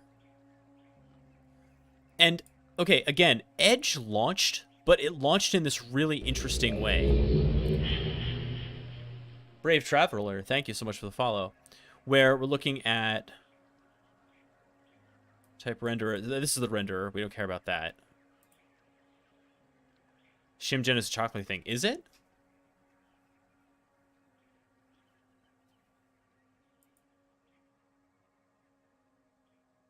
All my chocolatey stuff is in the chocolatey directory, or the Choco directory.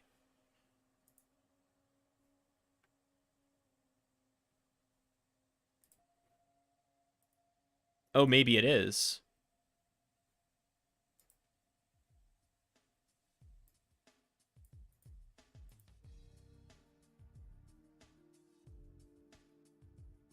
But I didn't do anything to make it happen.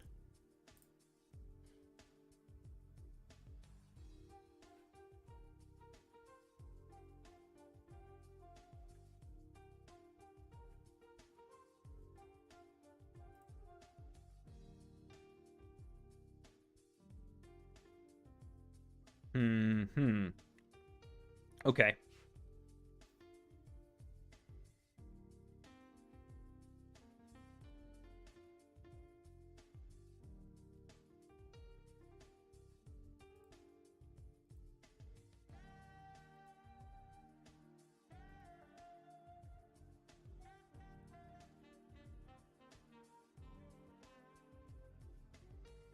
Yeah, we're not seeing anything at all here. Okay. Let's stop the packet capture and see if we caught anything.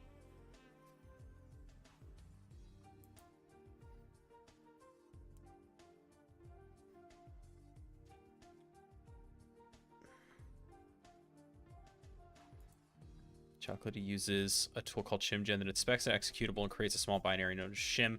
It simply calls the executable, then it places that shim in the chocolatey install bin and creates a shim by generating it at runtime based on actual wide. So you think that this is...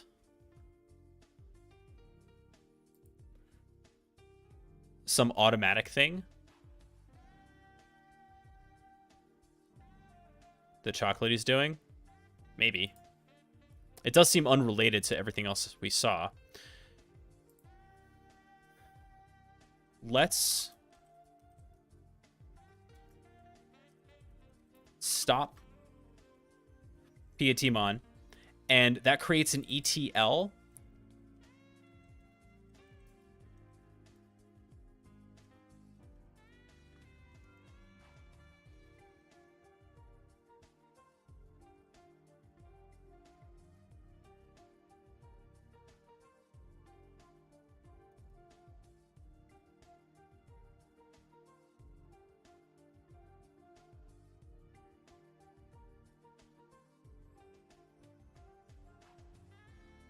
Oh.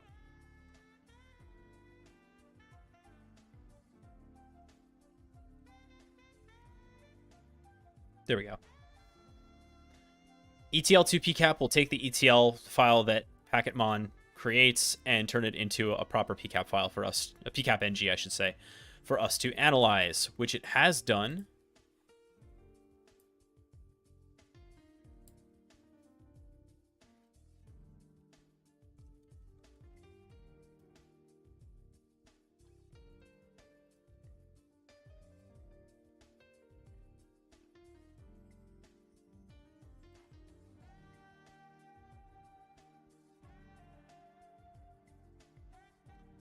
$22 megs of traffic, not too shabby. See what we have to say about that. And yes, I do have Wireshark installed on this machine specifically for this purpose.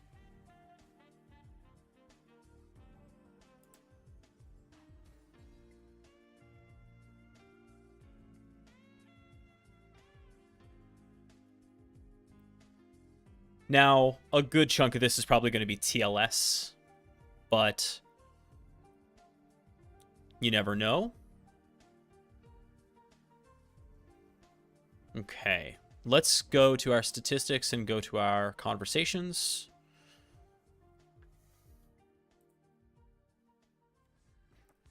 Hey, Saturn.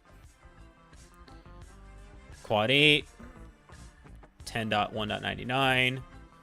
77, 73, 134, 24, and 35. Oh, there we go. Got some more going on.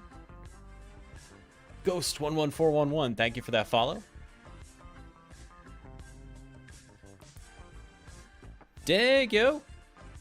Okay, so we've got plenty of stuff going on.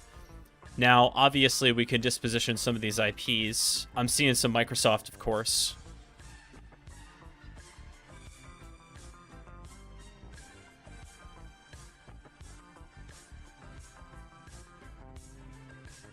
SSH, TCP. A lot of this is going to be nonsense for us because it's... Yeah, let's look at HTTP first to see if there's anything fun in there. There we go.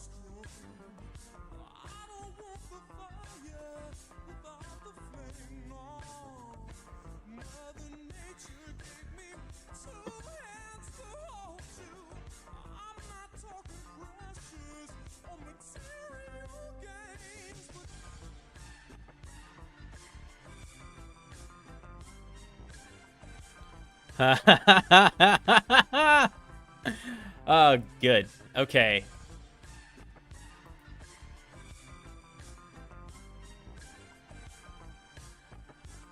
We did catch it. Sort of.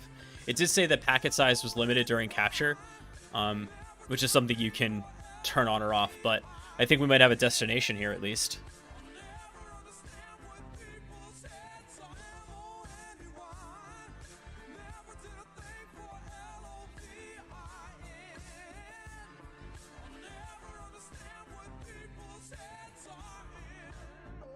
Uh-huh.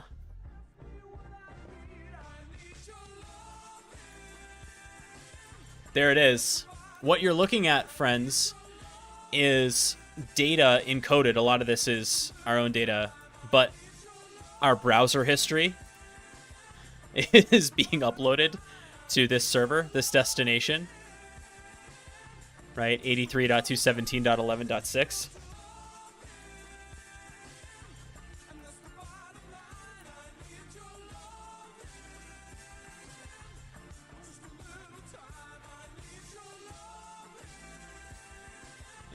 192.3.2. Why is this so hard to copy out of?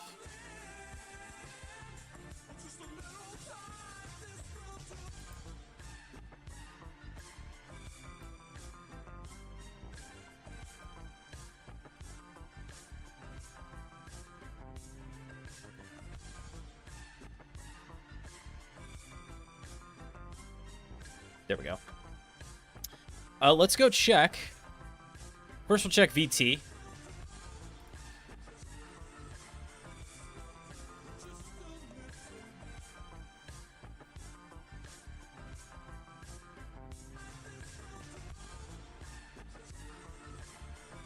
All right, some are picking this up. Server was seen as Cobalt Strike. Interesting.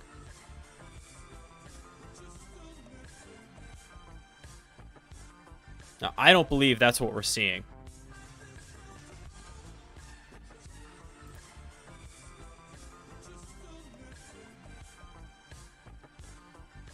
But we are seeing this network traffic. Now, if we go back over to our Elastic, I'm deeply concerned that we're not seeing these network connections.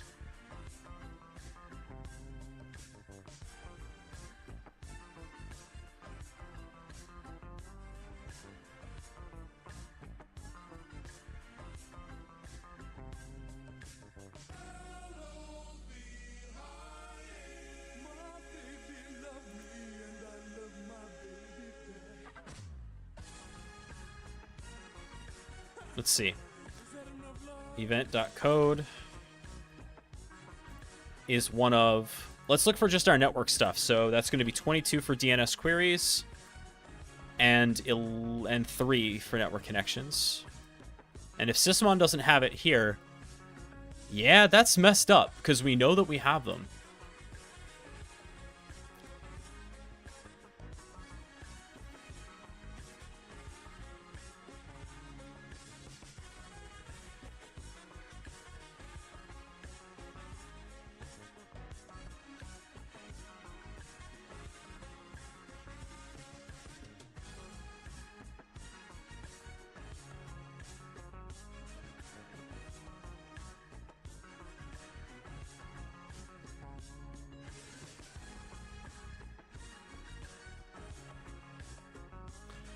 Yeah. See, something's going on with the timing with this. See how it jumped to 1 a.m.? There we go.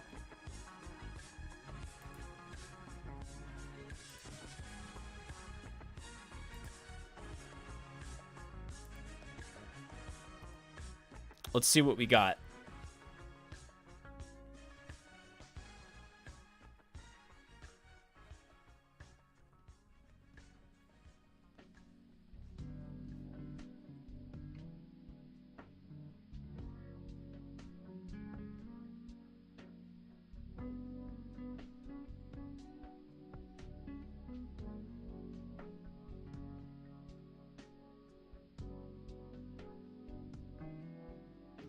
Now let's add that filter.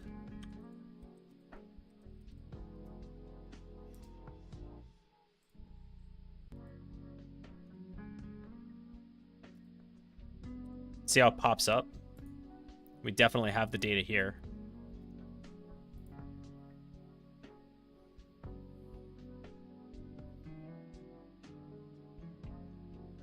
I swear.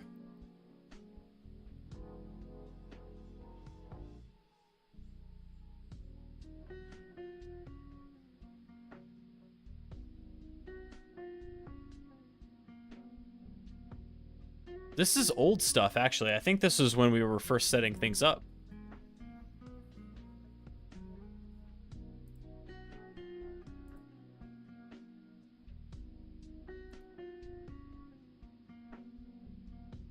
Crazy. If we look at the timing here, yeah, thinks it's the right time. Anyway,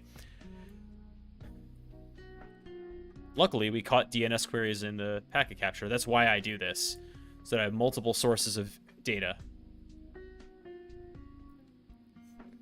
But I gotta tell you, this problem I'm running into with when I restore from a snapshot, all of a sudden, the Elastic Agent freaks out at what we're capturing. I'm really struggling with this, and I don't know exactly what to do with it.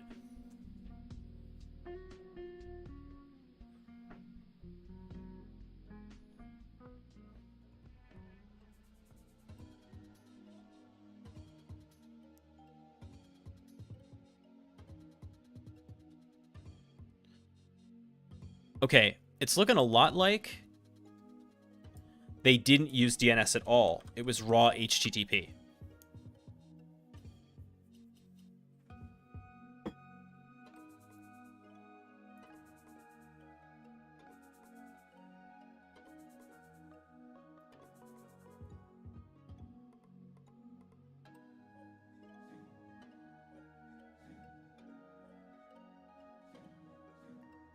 We take a look at our packet counter here.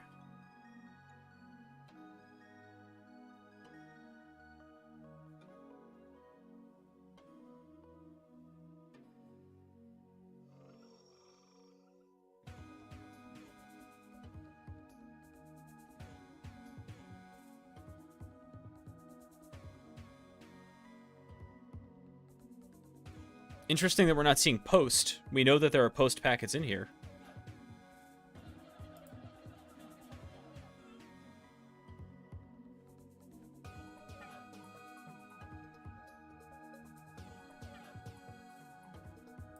Here we go. Yeah, 83.217.11.6. As a filter. Let's see everything that we sent to 83.217.11.6. Oh, I also wanted to check another location. What are some of your favorite places to send IPs for analysis? I love, checking virus total, but there's another one that I always make sure to check, which is gray noise. Now, I would imagine in this case... Oh, no, it's Viz.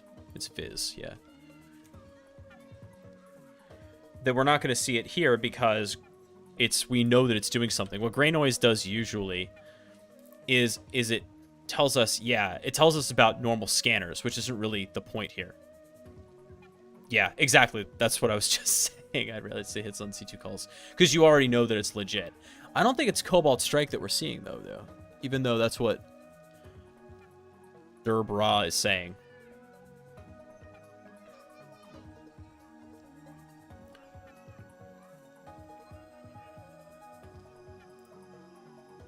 Partner LLC, huh?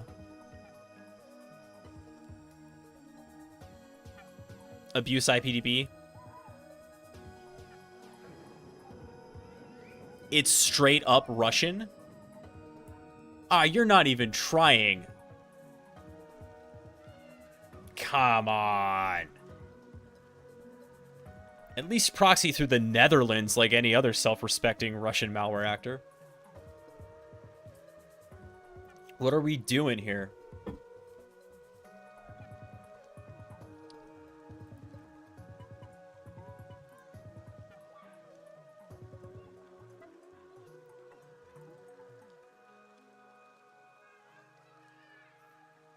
Yeah.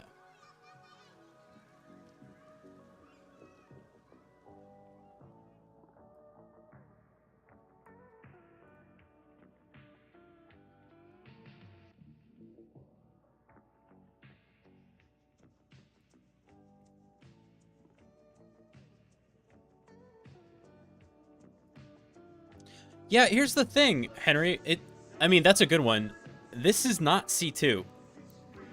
This is a stealer, and we know that even though the packet capture size was limited, we can see based on the data that we did capture that it was pulling web history, and it is also going after like crypto wallets if they're there, passwords, and browser history. Hey, Sar, good to see you, buddy.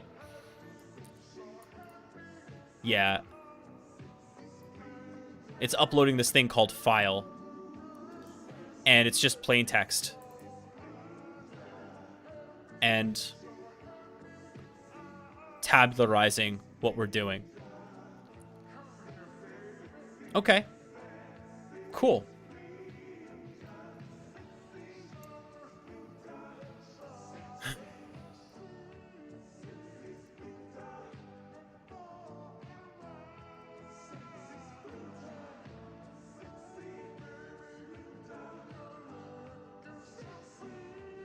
We're still getting new data in. So I guess there's that.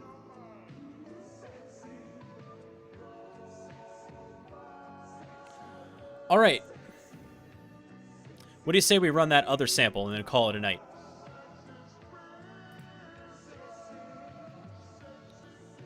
This is the one that told us to disable Windows Defender, which we have done. Does Photoshop work? You know, it doesn't. All right. We're going to run this. Let's pre-game it by starting packet capture. But actually, before we do that,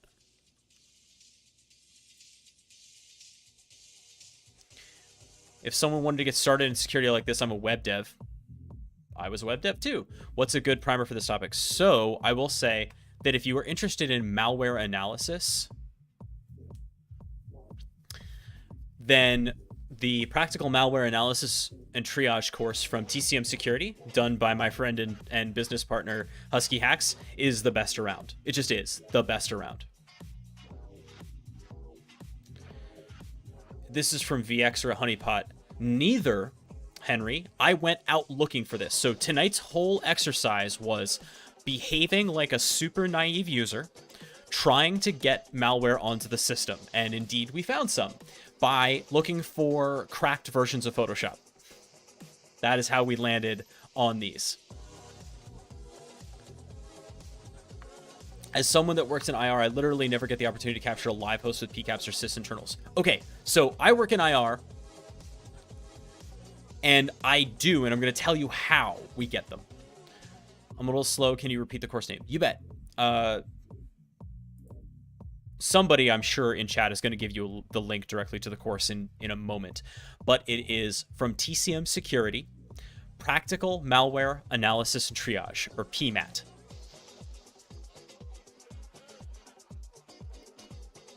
Right, so packet captures and... No, Orbital. I don't have a PMAT because it's not actually my course. It turns out that Husky and I are, in fact, two different people. What are the scouts on the answer? Can you... okay, so the question was, how do I get packet captures and such with sysinternals? So SOAR is one of the ways. So you can do some automated response stuff that as soon as you get an alert, you can trigger a thing to kick off PacketMon. That's a really cool trick. Not a whole lot of people are doing that yet, but that's one way to do it. Is as soon as you get an alert from your EDR, have your SOAR platform, if you have one, or get Shuffle to do this, immediately kick off a PKTmon capture on your system. That is something that you could do. Or TCP dump if it's Linux or Mac. The other thing that you can do is set that up in the remote commands. So like Defender, you're allowed to execute remote commands arbitrarily on an endpoint. The instant that you get a suspicious alert, you can set this up. I don't use NetSH for packet capture. I'm using PKTmon.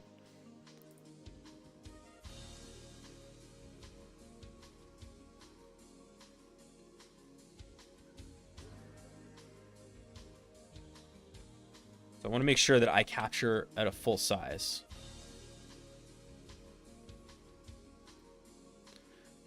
So always log the entire set. This is 0. Okay, so that's the trick.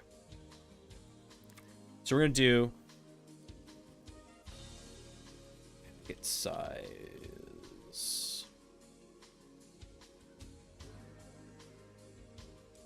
PKT size 0. So we're going to do PKTmon start capture PKT size 0. Great. And now we're going to fire this off.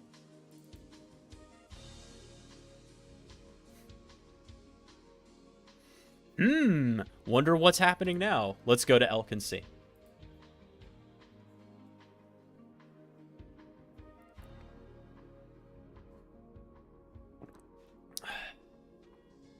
Adobe Photoshop setup.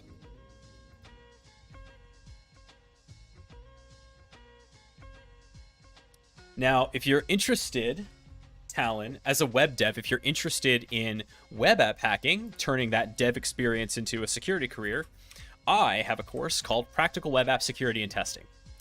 And that is how you can transfer your experience as a web dev into doing security work by taking apart all of the applications that you've been designing. And I do that daily. I have a lot of fun with it.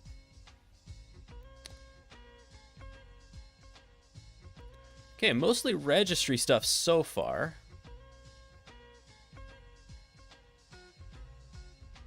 Oh, thank you, Henry. I appreciate that.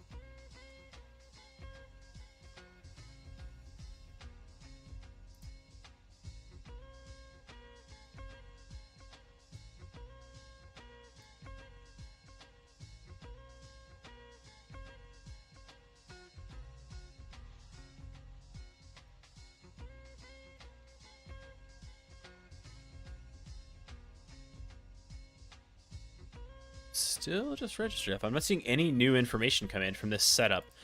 I wonder if it had some reason to kill itself. Is PKTmon something new to 10 or 11? Yeah, it was added to Windows 10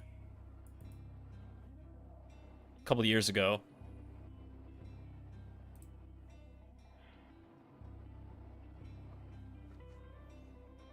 It's quite handy.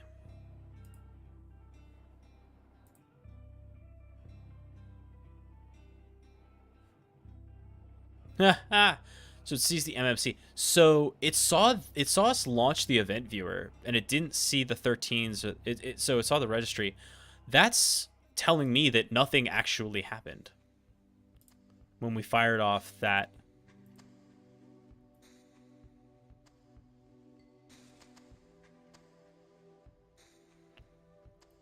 But I'm just going to check on the system just for my own peace of mind.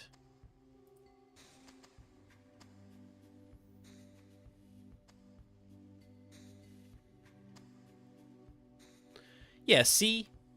There's DNS queries here.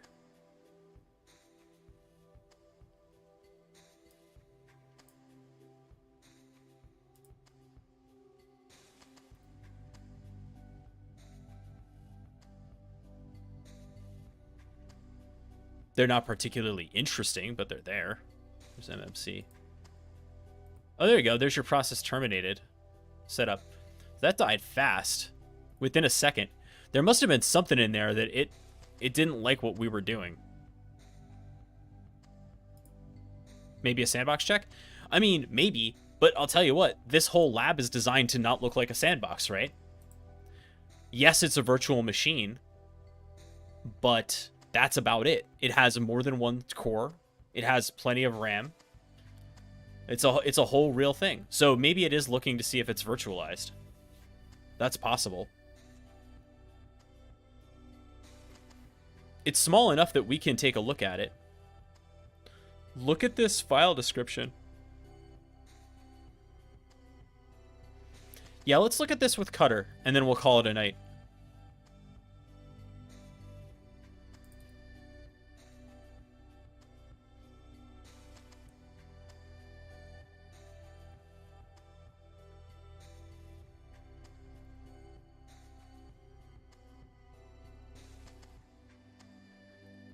Let's also do PKTmon stop.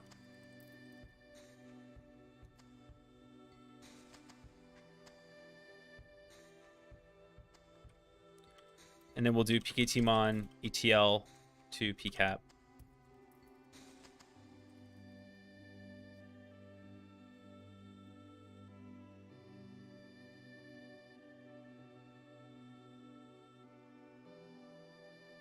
Nice. We'll do that first. We'll look at the packet capture first to see if there's... Oh, that's huge. to see if there's anything interesting in there.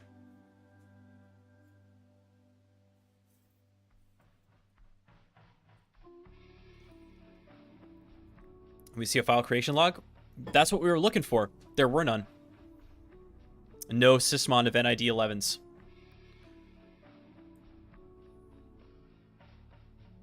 This is all SSH.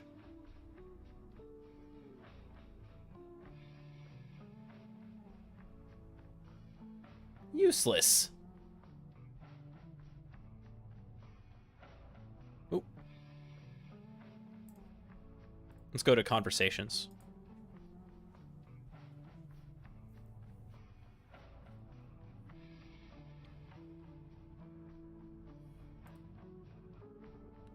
Do you ever use Procmon? I do. It doesn't make a whole lot of sense right now,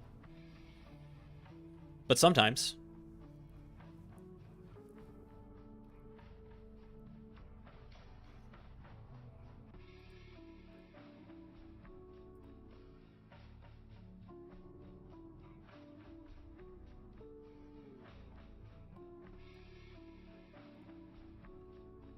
Go to protocol hierarchy.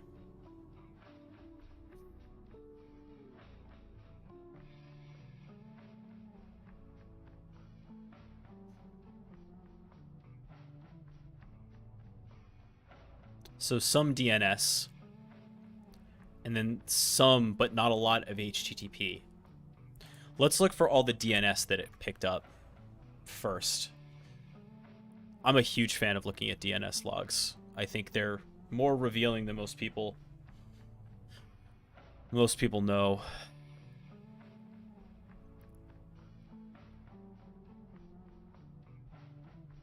All right. All of that is Windows being Windows, so that's fine.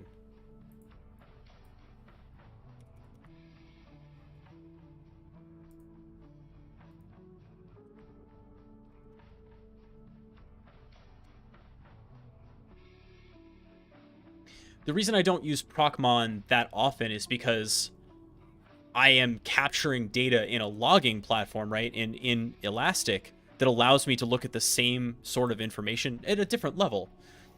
But at least it allows me to see registry reads. It allows me to see file creations. It allows me to see all that stuff here.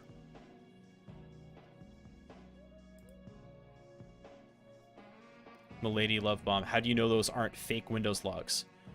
Well, I don't.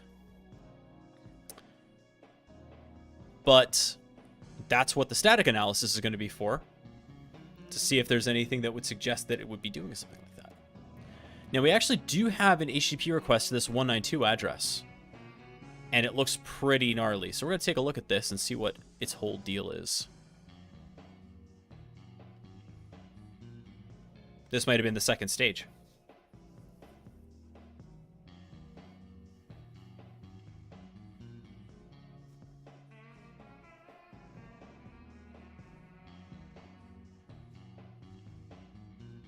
No, this is a cert. Nope, this is fine. I do this every time. I see this GET request for this ridiculous domain, and it's like, what are we doing? But no. It is, in fact, fine.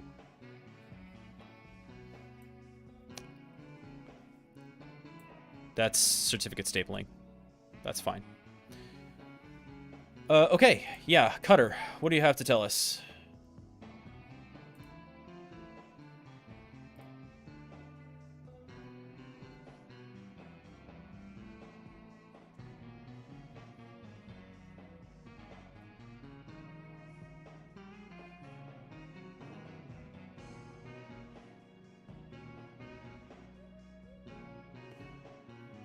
Okay. Much smaller. Still C. But do we have anything else interesting in here? This one actually has strings. Not, you know, a lot.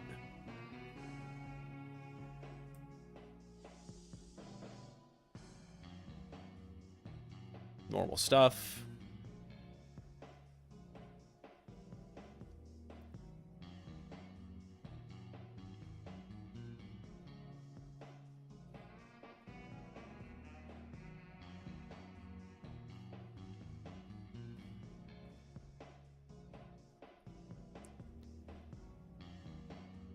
This looks encrypted or obfuscated in one way or another.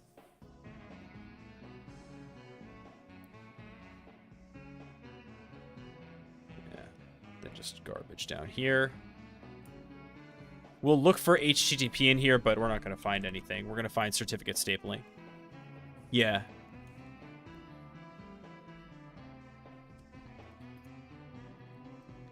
Okay. And then imports. What do we got?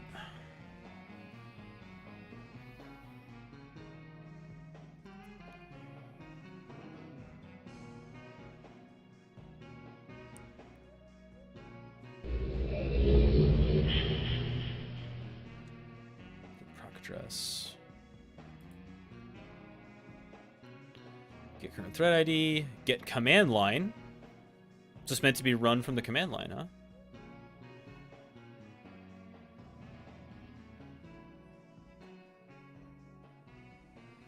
Well, that's interesting.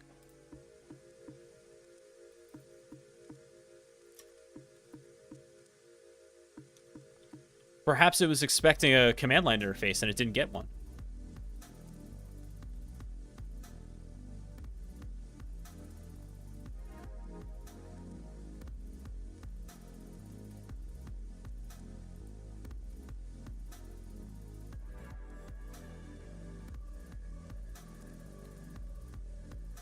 Okay.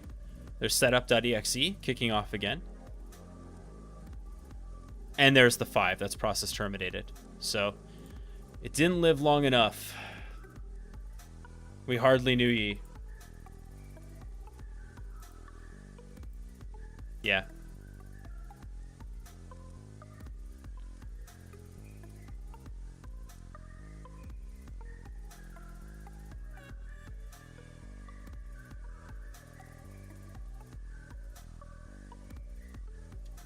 Now, if we really wanted to go crazy on this, we could load this into Win64 DBG.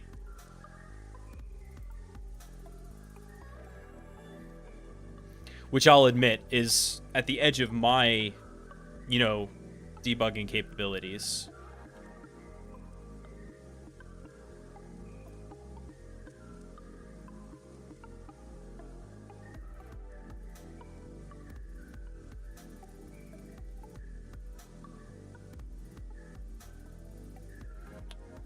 This is a 32-bit, so we'll run x32 DBG.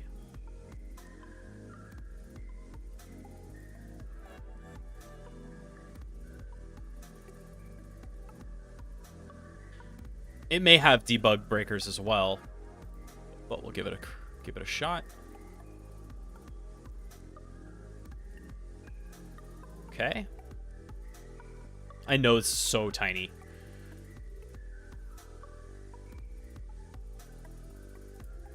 But here you can see that this is really, it's bringing this into much more focus than Cutter was. We're seeing exactly what's happening. And this is normal stuff, by the way. This is normal stuff for Windows startup of a process. This is pretty normal.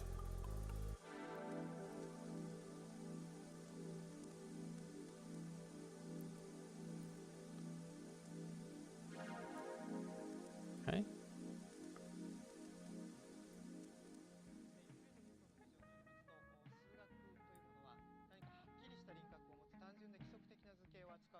I'm looking over here for function names.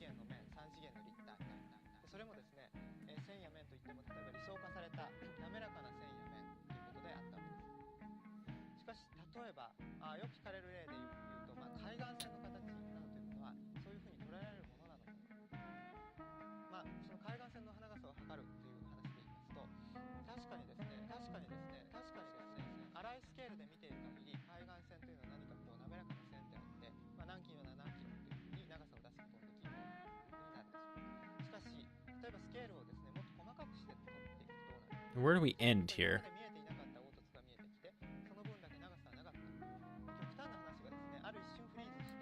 Okay.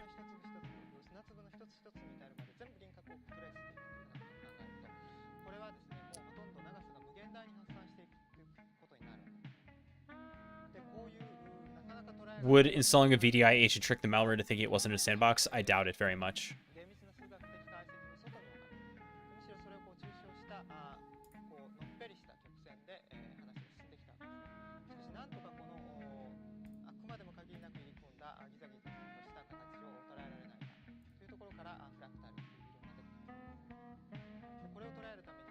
Okay. So we're hitting the entry point here.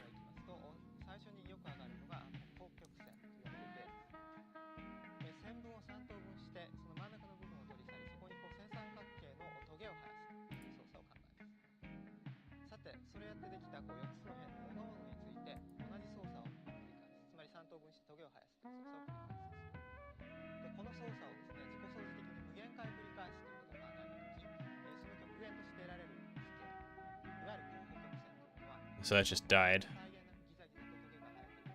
I'll try that again. Can enlarge the text just little? I will try. I know it is very, very small.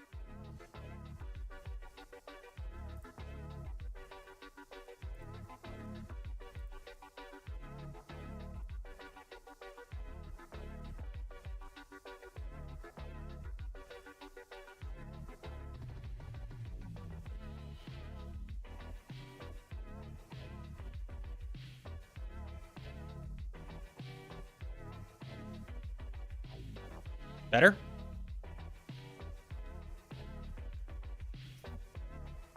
De nada. Okay.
And it just dies. Okay.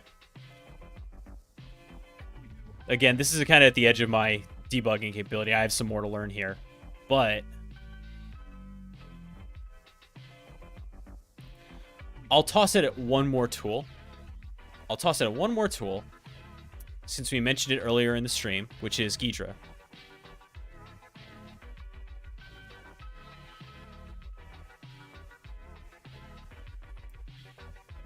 Which I thought I had, but maybe not.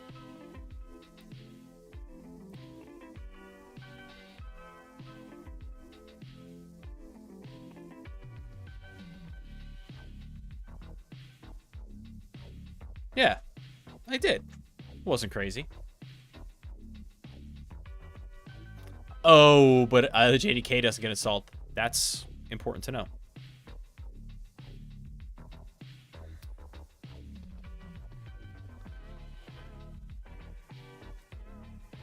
Still have it in Cutter.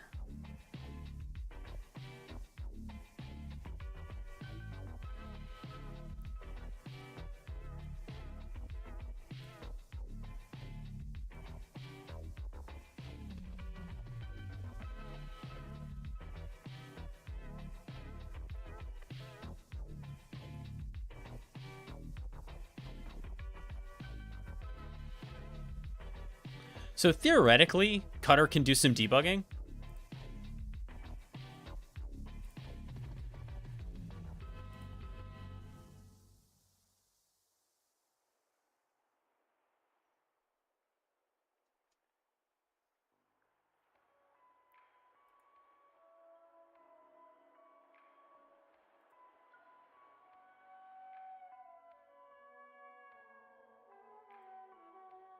Okay. There's our main function.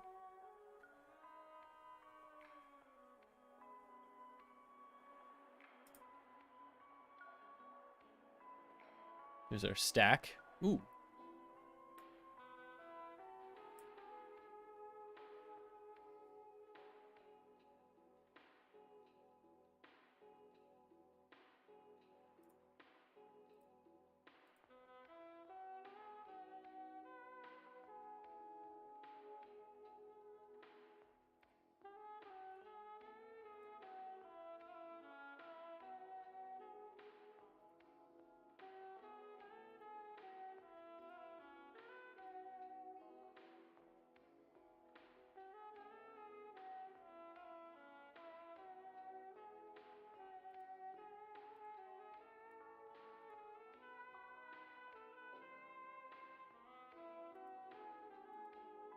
Come on.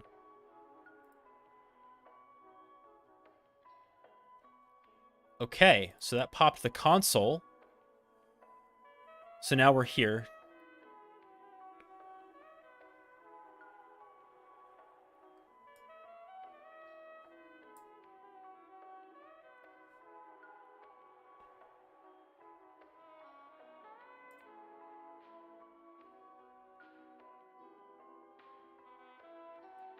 Okay, so we're moving some value, 429, 496, 7294.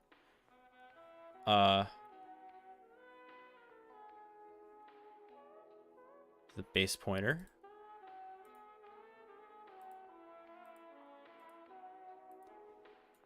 Moving some stuff off the stack.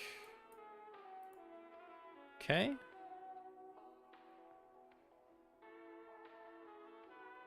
I'm very happy right now that Ghidra is allowing me to even do this much. Not Ghidra, Cutter. So if you see where we are,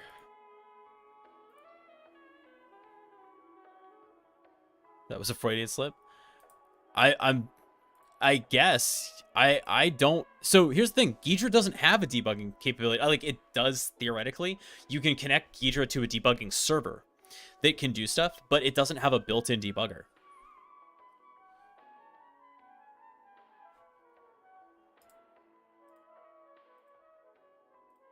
And I'm literally right now just examining the stack for anything that I can read. Didn't it get one not that long ago? Not that I saw, maybe. I think it, as I said, I think I have, the last time I checked was like a month ago. It has the capability of using debuggers, but it doesn't have its own.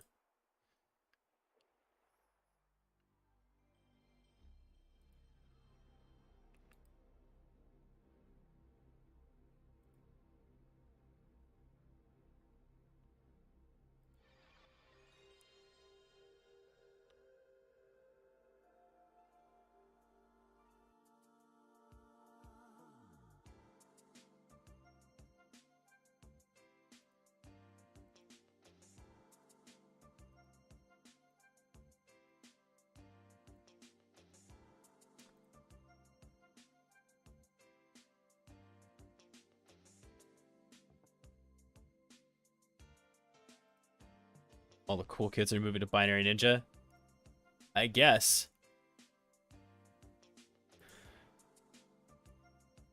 And it's over. Okay. Not a lot to see there, unfortunately.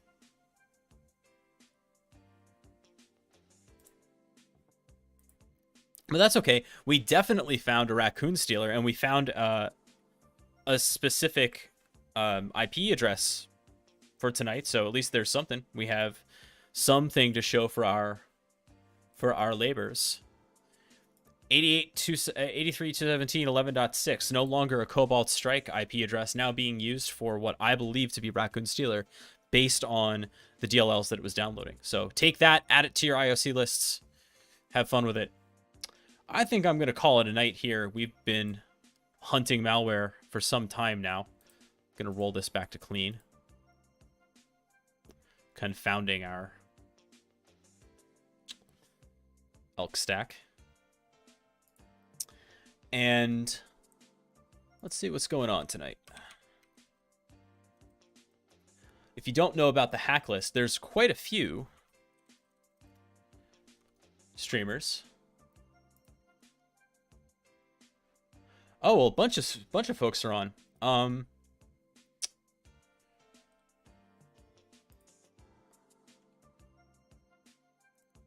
Computer has been streaming like a machine to the point where I'm actually a little worried.